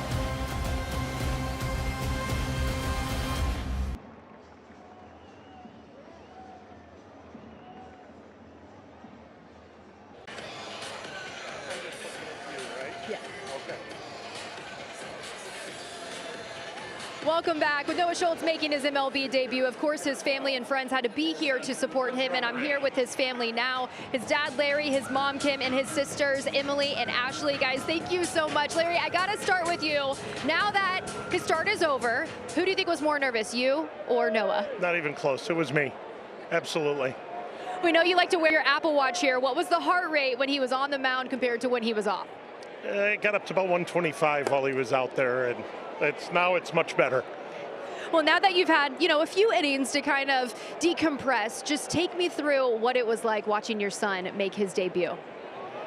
It was amazing. I know he's worked so hard for this, and it's been his dream to come out here. I was happy to see that his hard work's paid off. He came out here. I can't imagine or explain the feeling of when they did the opening and they're playing Thunderstruck and he's on the mound warming up, and I might have shed a tear or two watching him warm up. It was just a great feeling to see him out there, to realize his dream. Well, a tear is understandable, and I know you were the first person that he called, but Kim, he called you, and you actually didn't answer his phone call. Tell me the story here. The phone was put to the side. I was watching a movie, so I was like leaving, Anyway, I picked it up. They said, call Noah. So, yeah, I did call him, and he was so excited. I mean, just screaming. So, yeah. Well, it had to be a good movie. Yes, I think it was. It was like, historical fiction, but yeah, sure. As his mom, you've been on his journey every step of the way. Just take me through what this moment was like for you, just to see him make his dream come true. I still remember him as like a little 5-year-old waiting for the bus, and got his button on that says, what bus number he had, and it's just amazing. It's surreal. It really is.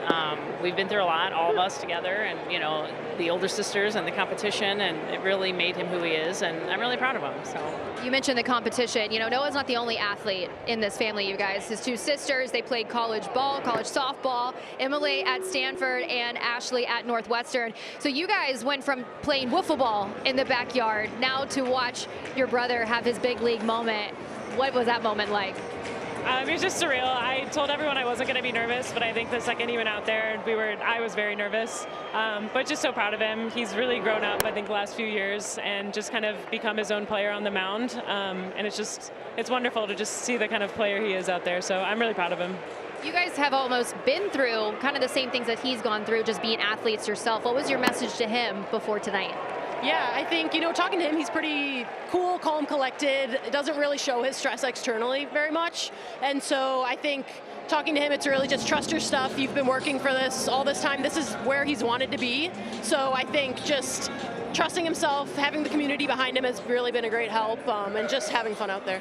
Do you guys take some credit, beating him in wiffle ball growing up, and that's why he's here in the big leagues? I reminded him this morning that we still beat him in wiffle ball, and he denied it, but I will say that it's true. We did beat him, so yeah. I love that. Larry, it's not just you guys here. There's family and friends around us and all throughout this ballpark. What does that mean just to have that type of support for your son? All of his friends, the city of Oswego, his travel ball teammates, his high school teammates. Coach Schaefer from Oswego, he's bought 30 tickets, brought the whole team out. They came straight from their game tonight in Joliet, came straight to the park so they could be here to support him.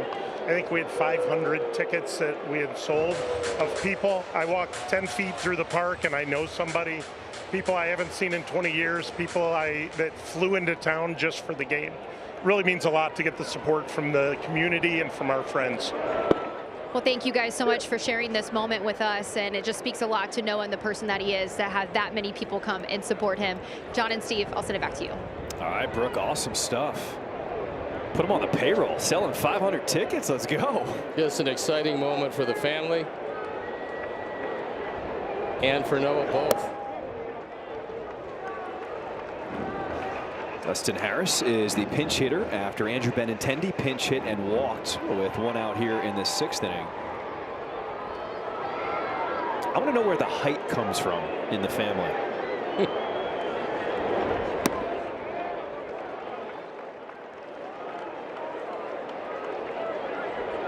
I think Chris gets when he said he's not too sure that he's done growing.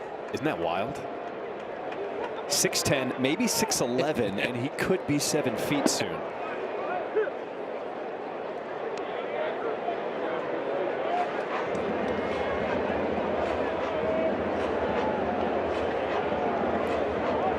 It's Hunter Biggie on the mound.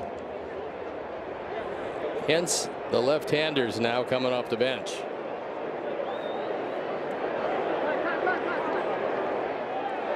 So a late time by Fortes, the catcher. Are you ready for your winning moment? Find it at Wind Creek, Chicago Southland, where the action never stops. Play the hottest table games, enjoy the newest slots, and celebrate big jackpots. At Wind Creek, there's a win waiting for you around every corner.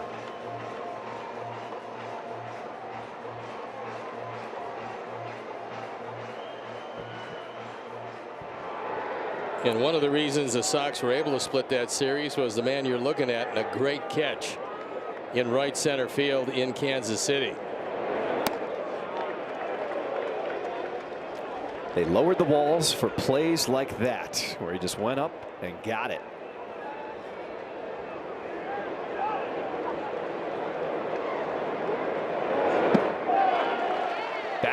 Back-to-back walks. And the Sox have something cooking here in the 6th inning.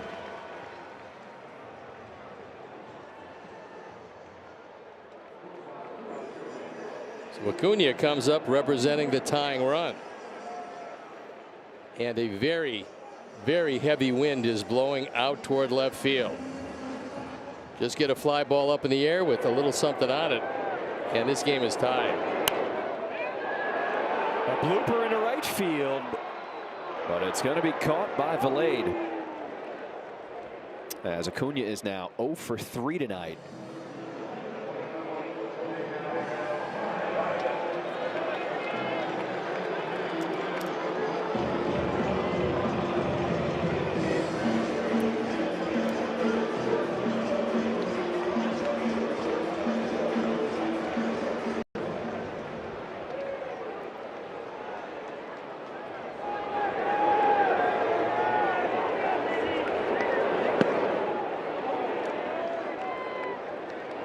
Iggy has that old school over his head type of delivery into his stretch.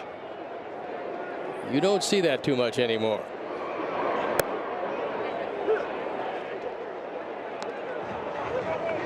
One of the reasons why I'm sure that he does it is to get whatever grip he wants on the ball, give him a little more time to get that grip.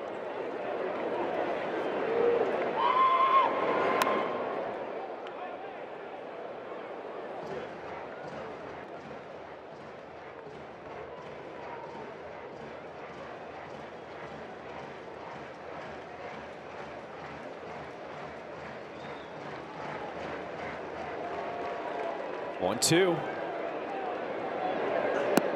You can still see him playing with the grip of the baseball before he delivers it.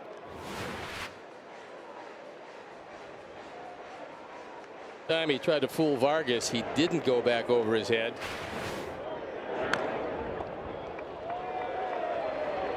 Tomorrow at the United Center, it's Blackhawks and Sharks. One last battle on home ice, and coverage starts at 7 with Blackhawks Countdown Live. Watch it live on the CHSN app or at chsn.com. Chicago Sports Network, full stream ahead. A few youngsters at the ballpark enjoying what has turned into just a very nice night for baseball.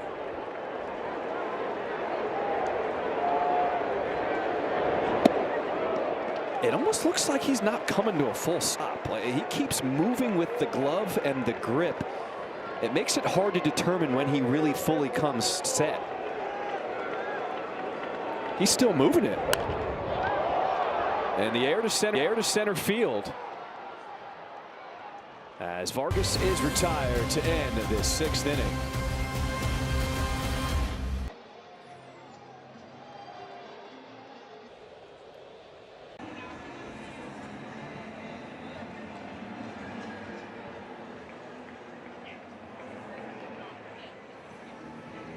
Welcome back. We love a good team bonding moment, and the White Sox had one last night with a group outing to the Blackhawks game. Mooney, Colson, and Miguel were getting into it, sounding the goal horn. Mike Vassell just doing Mike Vassell things. Chase even took a shot in the shoot the putt contest. Who knew he had some good hockey skills, guys? But, you know, most of the guys, it wasn't their first hockey game, but Kyle Till actually told me it was Mooney's first. So they made sure he felt right at home, and he told me he absolutely loved it. But love to see these guys just hanging out outside the ballpark. Fun outing at the United Center, although Mike Vassell, I don't know about that chug. That last second, I don't know. New outfield for the White Sox. Yeah, we got Benintendi, Pereira, and Harris in right.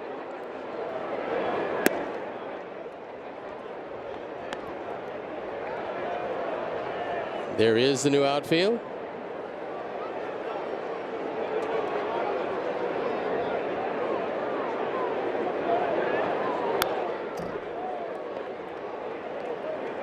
Ryan Vilade leads things off as the Rays a 6-3 lead starting the 7th inning.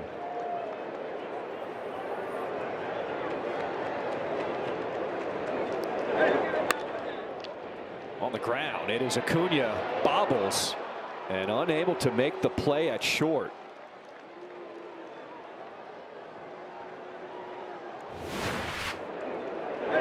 They rule it a base hit.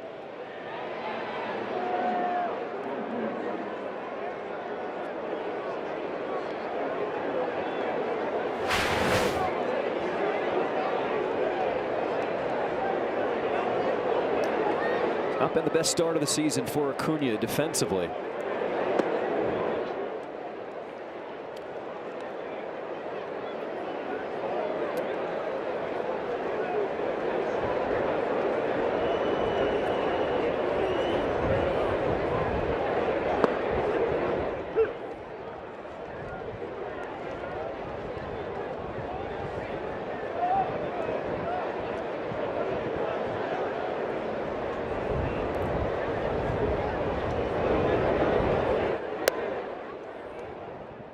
And knowing that his team probably was not going to be a power-laden team, Kevin Cash has everybody running, a whole lot of these guys bunting, and trying to manufacture runs consistently from early in the game to late.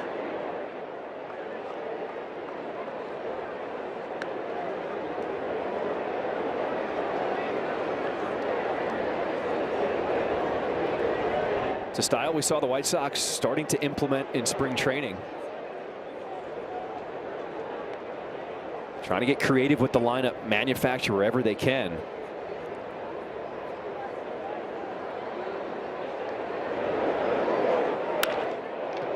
That one is smoked to the gap, and it's going to go all the way to the wall.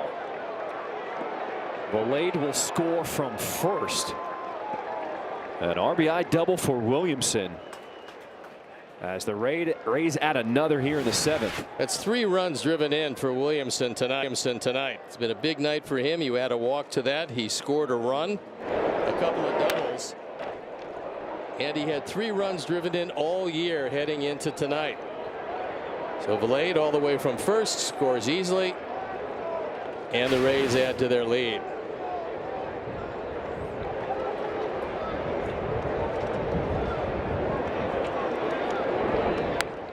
There's the bunt. Vargas was in on the grass, and he's able to throw Simpson out as Williamson advances over to third.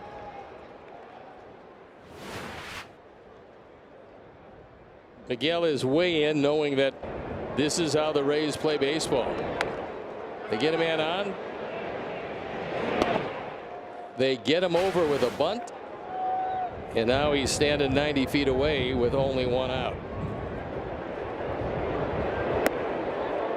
Snap throw to third. Nice job by Vargas to get in front and make sure that baseball didn't get in the left field. Good coordination last year with that same play, and this year they got a lot of teams that are not taking that big secondary lead, and they're getting back.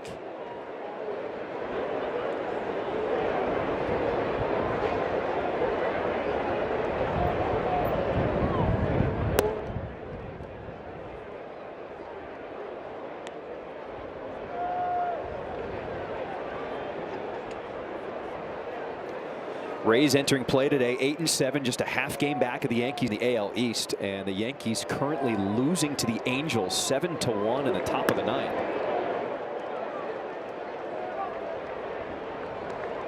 It's a very dangerous Rays team that is going to contend in the AL East this year.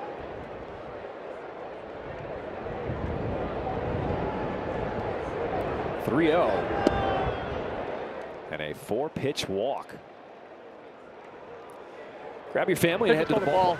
Catcher's challenging. We'll go back to the challenge. Got a Pitcher's piece. strike. Chicago with 1 challenge remaining. Nice job by Edgar.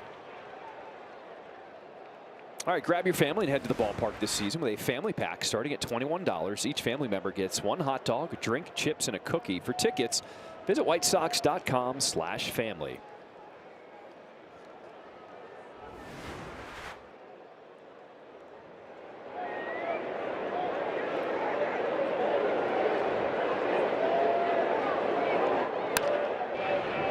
That is a fair ball down the left field line.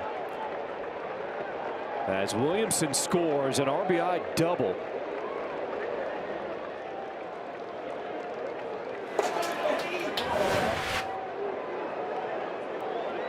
DeLuca takes it right down the line.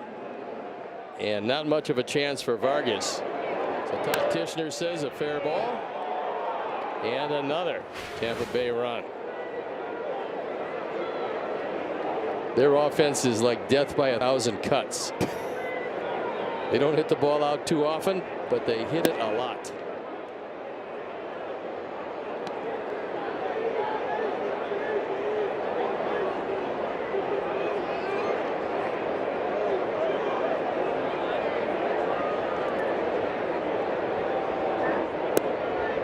Nine hits by the Rays tonight. The fewest games with 10 strikeouts. The Rays have had 2 this year. On a line to left, Benintendi backing up will make the grab.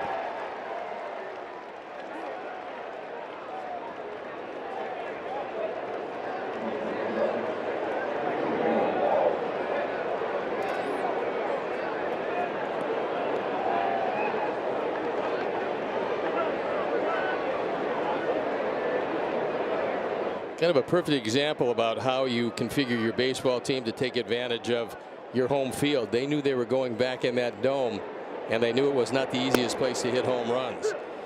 So they've got one big basher in the middle. That's Caminero, and the rest of the guys put the bat on the ball. They emphasize contact. They put it in play and try to run themselves into runs. And another challenge by Edgar. Pitcher's called a ball. Catcher's challenging.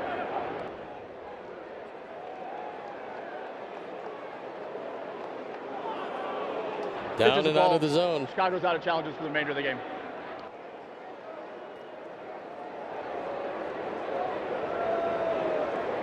When you have a lineup like this, how do you approach it as a pitcher, knowing it's going to be very hard to strike them out?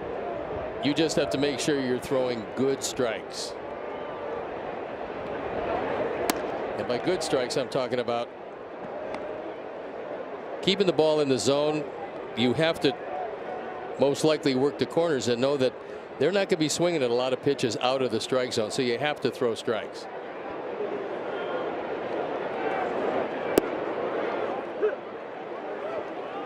Then you vary your pickoff moves because you have a whole lineup of guys that are going to try to steal.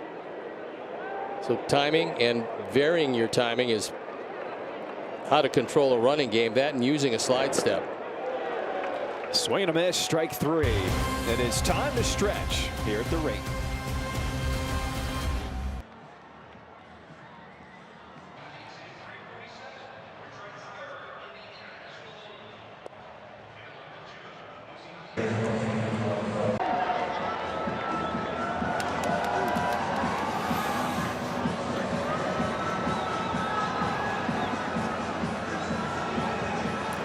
Bottom of the 7th we go, opening this series against the Rays. Tampa Bay with an 8-3 lead over the White Sox. Welcome back inside the booth alongside Steve Stone, John Schriffen. All right, it was Noah Schultz. It was his day.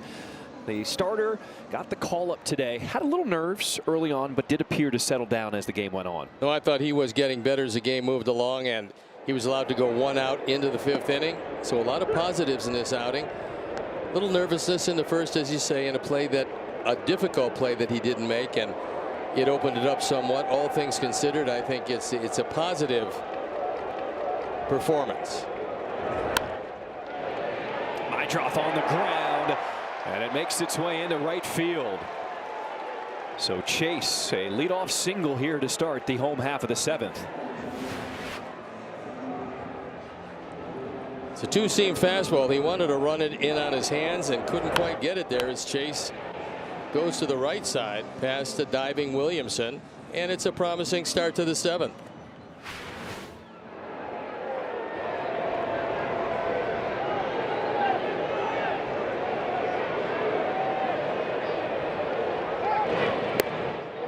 Chase did not have a big lead, able to make it back standing up.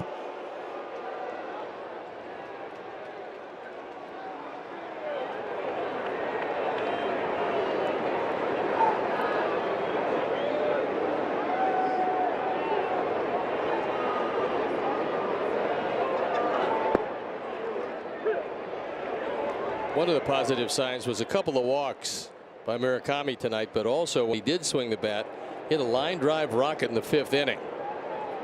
Nice play in right field by Valade, but a positive sign as he not only put it in play, but put it in play very hard.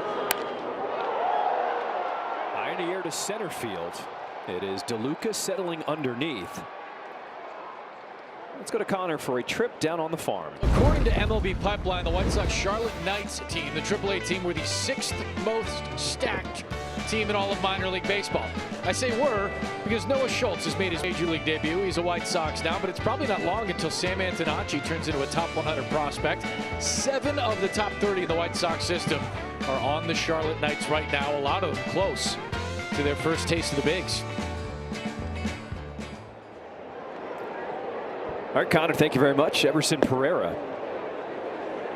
You said it, ever since the home run, it has been a lot of off-speed pitches to Pereira.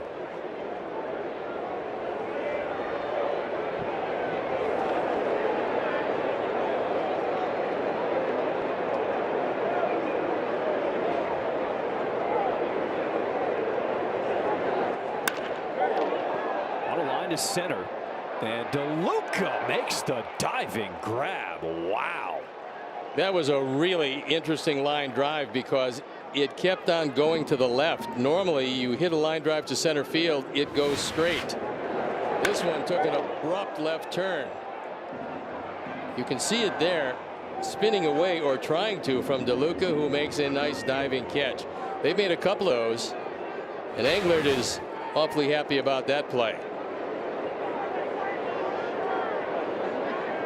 Center fielders would tell you that is the hardest ball to judge. That line drive that is just sinking in front of you.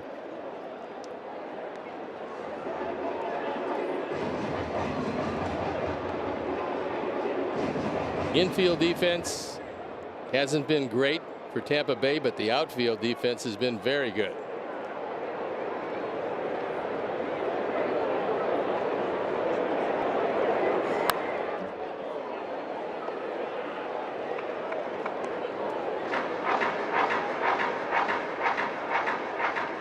One of the highlights, and you probably won't see many more, stolen base by Edgar Caro.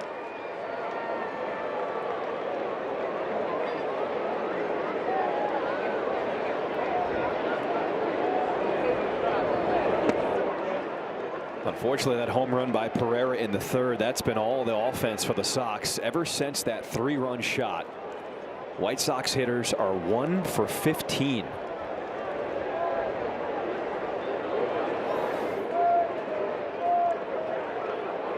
One ball, 2 strikes.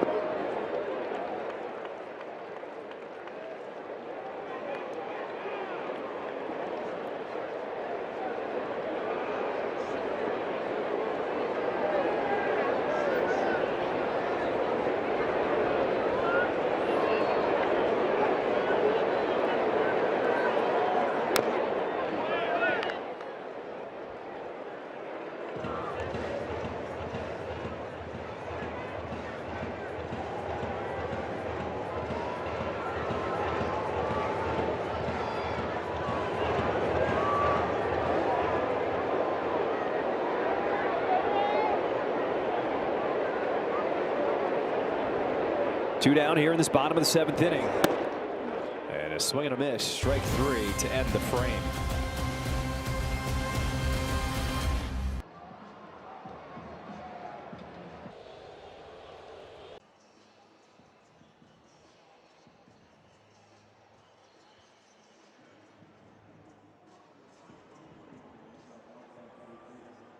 The Chicago White Sox and GovX are proud to honor our hero of the game.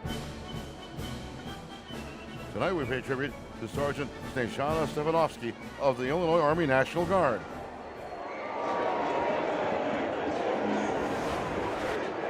A new pitcher in the ball game. It's Jordan Hicks, who's on for the 9th time. Just trying to get 3 quick outs and turn it over to the offense. Tristan Peters checks in center field. Not the easiest night to play the outfield or infield for that matter with all of this wind, and it's been pretty much like this all night long.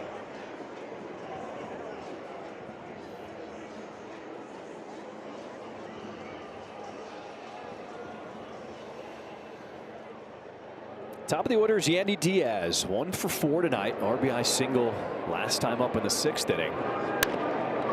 Swinging away at the first one, will drive it into right. So back-to-back singles for Diaz. Time now for the upcoming schedule presented by Toyota. Let's go places, and Tampa is in town for 2 more. And then Sacramento and those A's await before the off day on Monday, and then it's the Arizona Diamondbacks before returning here on the 24th against the Washington Nationals, who are playing some pretty good baseball right now.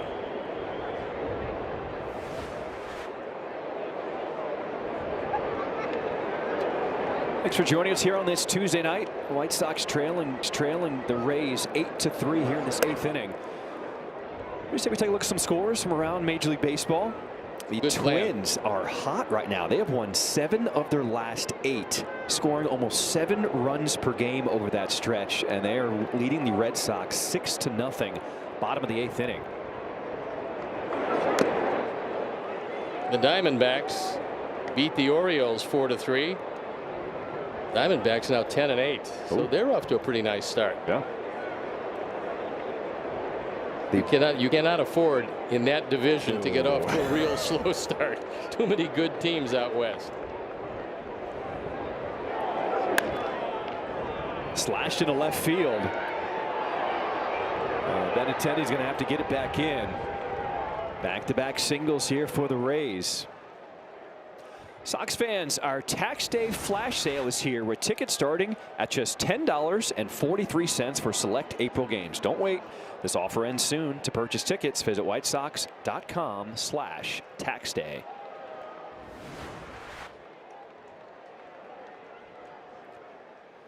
Well, the Brewers who the White Sox opened the season against are currently in a 5-game losing streak. They've only scored 12 runs over that stretch. Christian Yelich went to the injured list today. But the Brewers right now are holding on to a 4-3 lead, bottom of the 8th against the Blue Jays. Losing Yelich is a huge blow for them. He hasn't been 100% in some time. They decided to put him on the injured list, but that's a huge loss for that team. Grounded to short. This could be 2. Acuna to second. My drive turns the double play. 2 down here in the 8th. It's our Steinhafels double play. Steinhafels donates $200 to Special Spaces Illinois for every double play. Double plays that make a difference.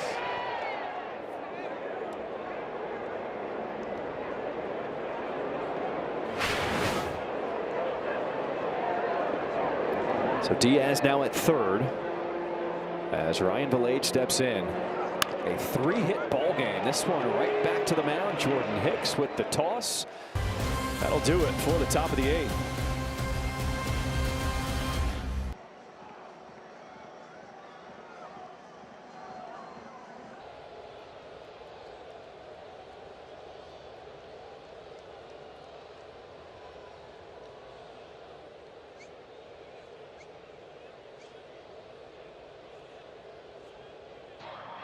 Appearances through the White Sox Charities online auction. Each week features a new collection of items, including game-used baseballs. You get autographed jerseys and more. You can bid now at whitesox.com/auction. Got a new pitcher in the ball game. Former White Sox right-hander, Yoendrys Gomez. Well, he's still a right-hander, and he's on for the 5th time. ERA of 6.23. And he inherits a 5-run lead. So the Sox trying to come back in this one. No time like the present. Colson Montgomery leads things off.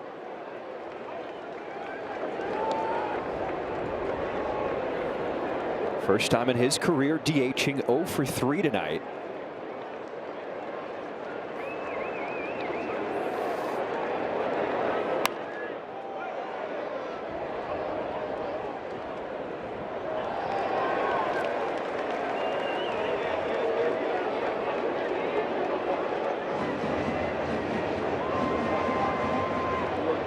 Very happy fan with a souvenir. Another opportunity. Upper deck getting some love tonight.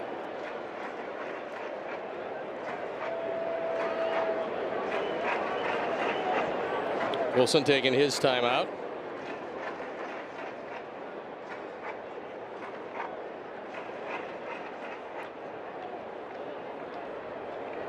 Sox with just 3 hits tonight off Ray's pitching. 1-2. Popped up behind the plate. And it's Fortes. And he will get there for the out. It's time now for a preview of White Sox postgame live presented by Yingling. Let's check in with Chuck and Ozzie. All right, Ozzie, on the postgame show, we're going to talk a lot about Noah Schultz, but in the meantime, we need some offense. Only 3 hits tonight. Not good. No, the 3 hits, one big hit by Pereira, hit the home run. Besides that, nothing really exciting happening right now. Okay, we will have an exciting postgame show because that's what we're here to do. Back to you guys from here. We'll see if we can get you something to chew on for the post game, Chuck. Got 5 outs to go and a lot of left.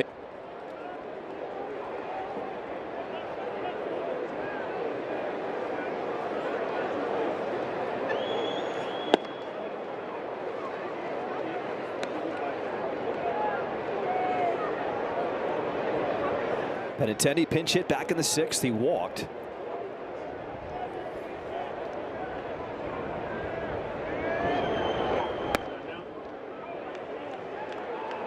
Yoendrys Gomez has always had that big fastball.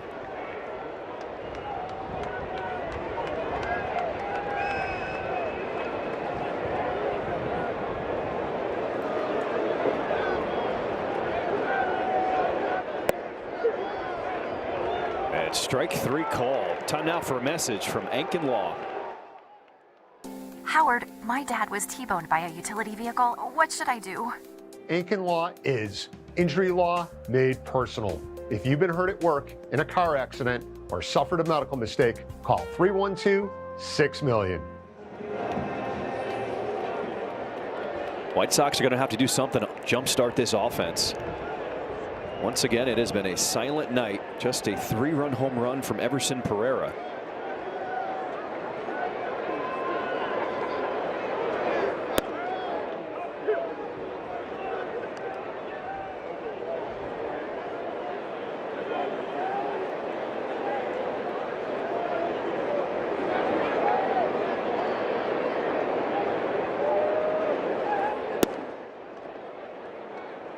I think it might be the purple glove that's helped Gomez with his command, because now he's around the plate with just about everything, and that was one of the big issues here.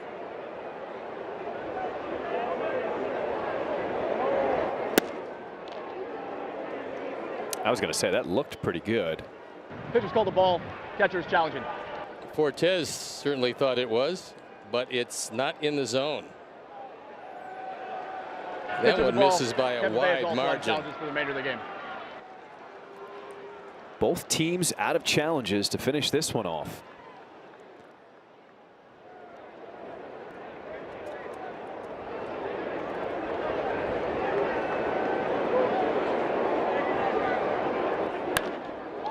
Hit hard. hard, but a diving play by Williamson.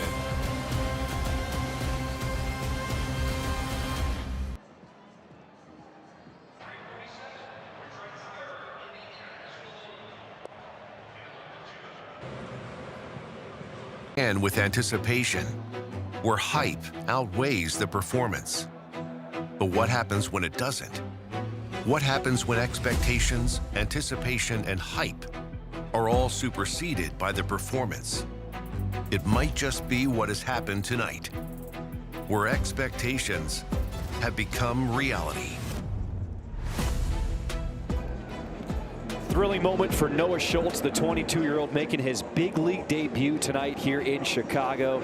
Tons of family and friends on hand as we now move here into the 9th inning.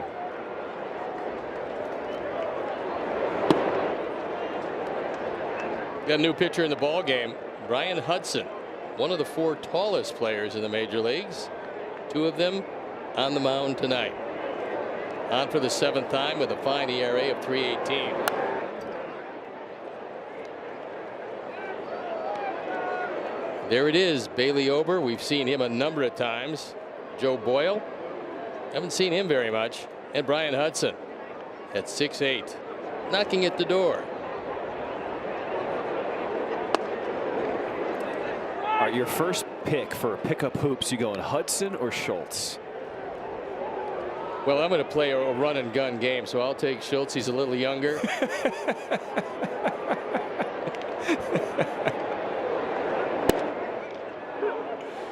I don't know who's got more hops. If I just laid up at the rim, who's going to go get it first? That's the question.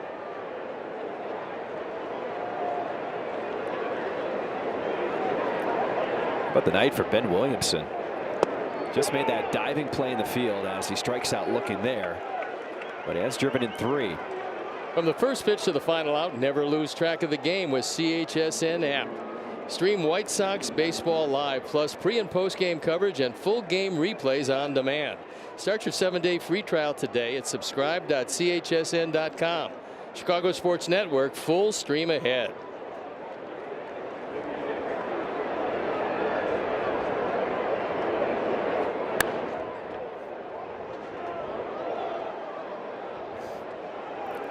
Chandler Simpson has reached base in all 15 games so far to start the season.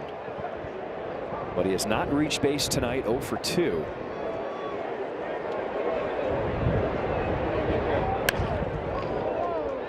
Until that one slashed up the middle. And his first hit here tonight.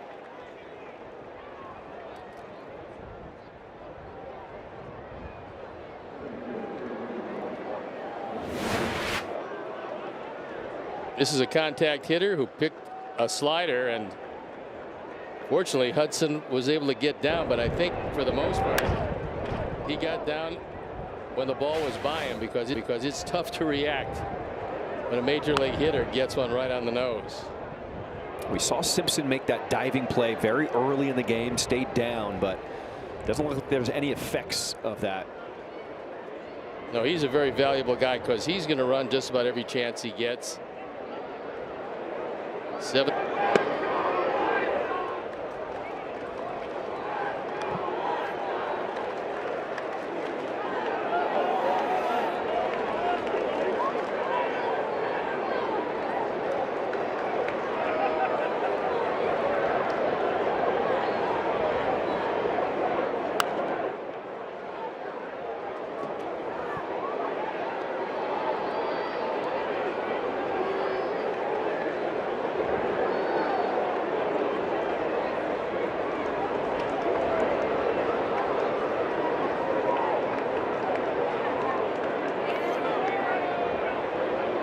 Two from Hudson.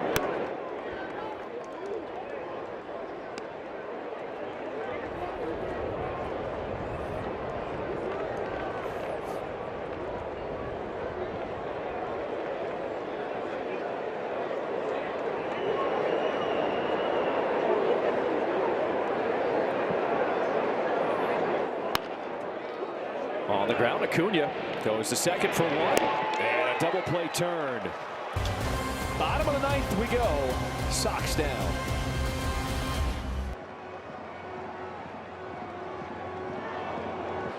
Is Illinois for every double play. Double plays that make a difference.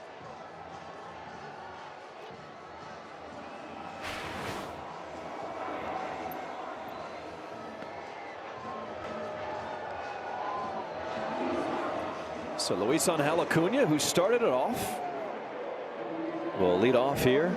Bottom of the 9th inning for the Sox.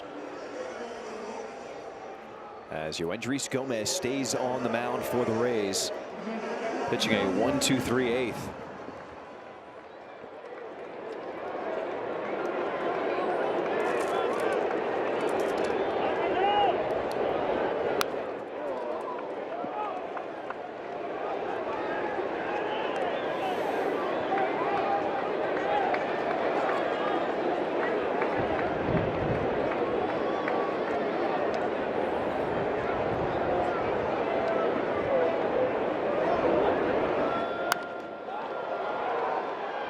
Fly ball straight away center field. And DeLuca there, out number 1 to start this bottom of the 9th. So far it's been one of those nights where a lot has gone right for the Rays. They're a very aggressive offensive team, and they really showed you their style of play tonight. They're bunting just about every chance they got, trying to take advantage of a lot of contact up and down this lineup, and they don't strike out very much. Vargas, that one will roll foul.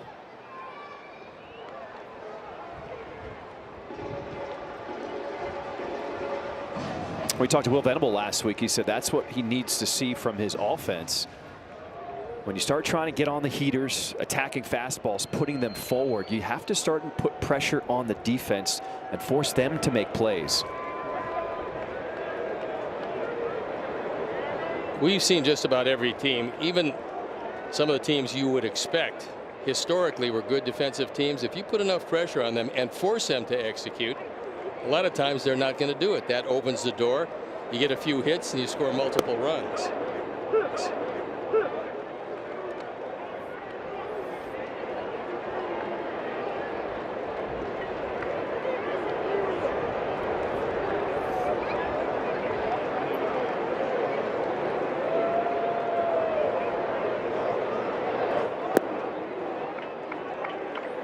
Problem is, you look up and down the batting order, so many batting average under 200 here in mid-April, waiting collectively as a group to break out of it.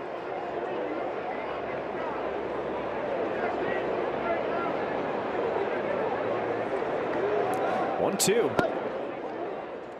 Well, everything in this game is contagious. And early, the pitching staff wasn't getting it done, and all of a sudden it turned around and everybody started getting just about everybody out. The pitching staff's been very good of late. Same thing has to happen with hitters. If you get 1 or 2 guys hitting, it seems like a lot of guys begin to hit. We haven't seen a whole lot of that to this point.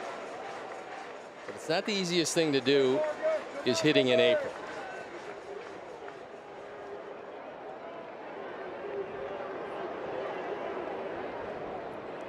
Three-two to Vargas. And he works a 1-out walk.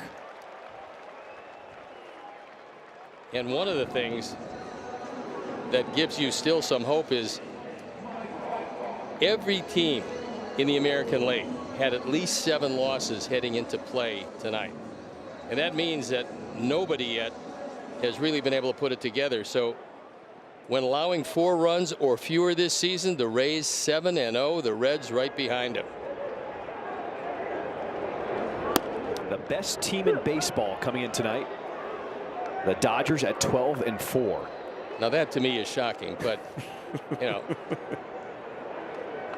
they have a little talent over there, those guys. They got a few. Just starting a series against the Mets out in Los Angeles tonight.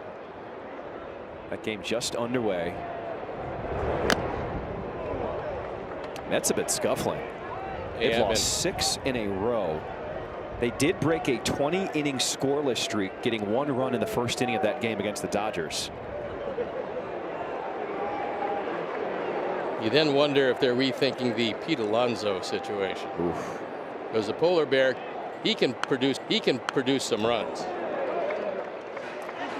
We just saw him with the Orioles.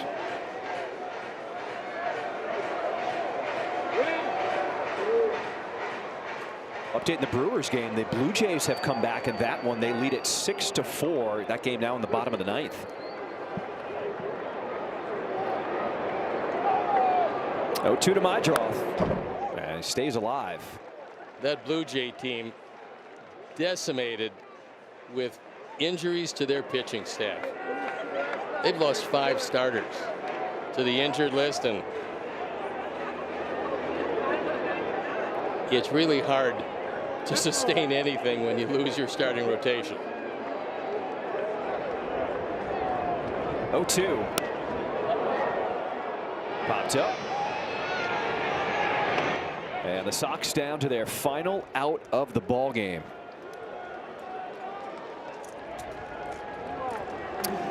No team in Major League Baseball is scuffed. Houston has lost 8 in a row for the first time since 2013 as they take on the Rockies. Astros with a 7-5 lead. Bottom of the 7th. Murakami, last chance for the Sox here with 2 outs in the 9th.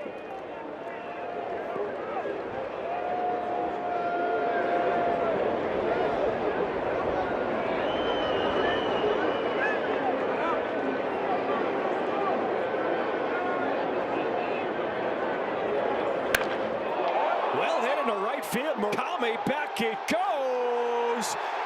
Get out. Cue the fireworks. A 2-run shot for Murakami, and the Sox aren't done yet. O'Day got a fastball and just turned on it. The only question, would it stay fair long enough? Adam Hammery, right on the line, said yes. There's the fastball.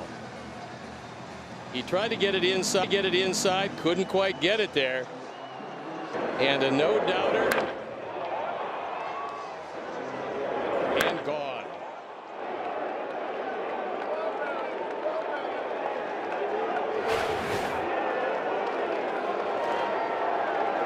Murakami has proved he can hit big league fastballs.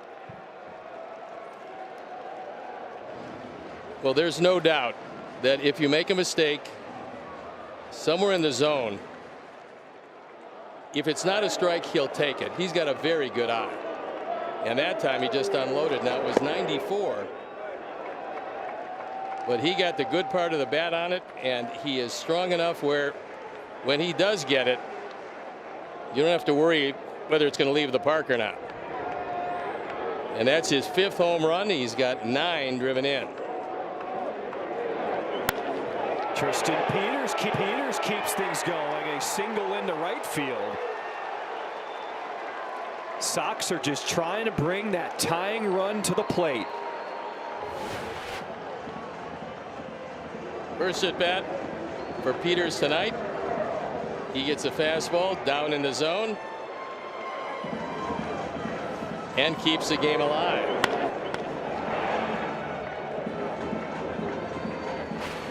One thing Kevin Cash didn't want to do was have to go to his closer. With the pen up and going, Cortez goes out to kill some time.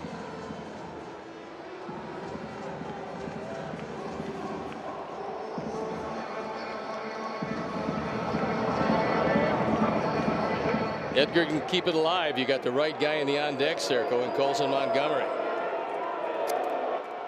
And they stalled and killed enough time for Kevin Cash to make the walk.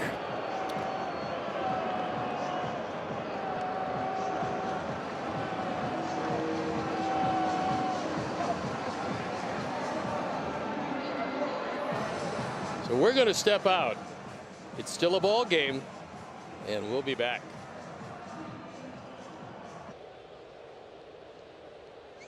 A couple of saves, and his ERA is 4.5. Now he has thrown a home run. He's had 6 innings of work.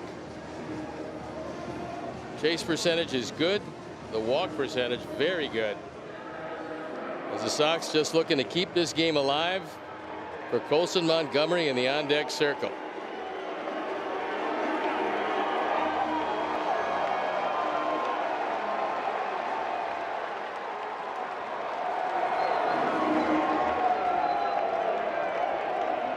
Edgar Caro steps in with 2 down here in the bottom of the 9th.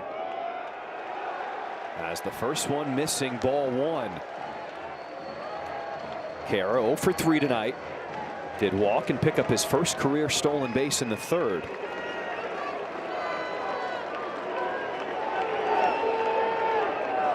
They're going to give Peters second, so he will take it.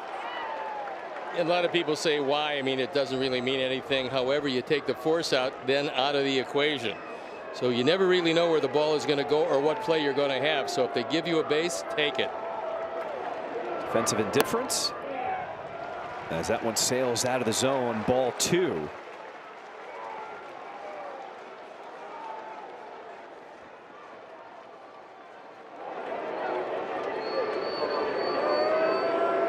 Edgar Caro trying to extend this game here in the 9th.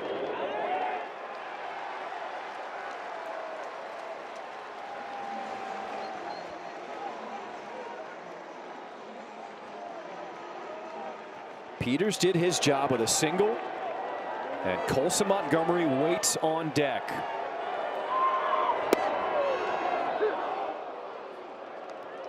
And remember, both teams are out of challenges to finish this game.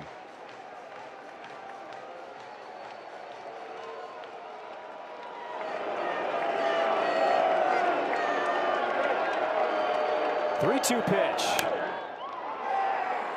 Popped up into shallow center field. And DeLuca calling for it will end this ball game. Sox put up a rally with that 2-run shot by Murakami in the 9th, but will fall short and lose the opener to Tampa Bay 8-5. We saw part of the Sox future, and Schultz had a rocky start, got better as he moved along. So for Noah and his family, a lot of positives tonight.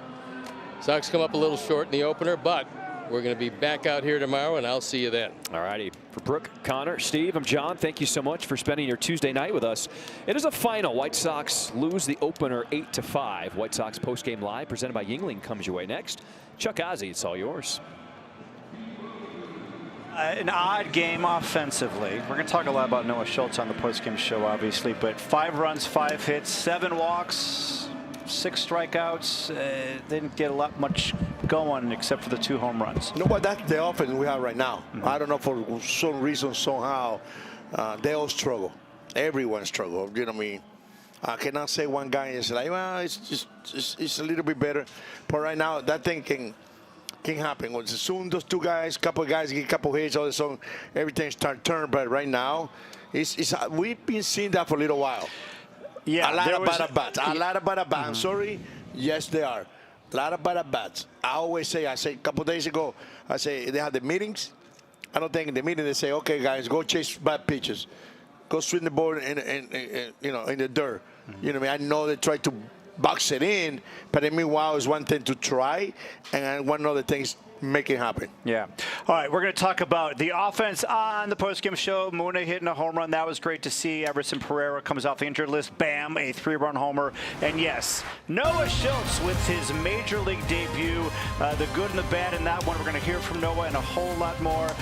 It's not a result we want, but we've got a postgame show for you, so stay close. It is me. It is Ozzie coming your way here on CHSN. It's unfortunately a losing edition, but how good will this show be? It'll be better.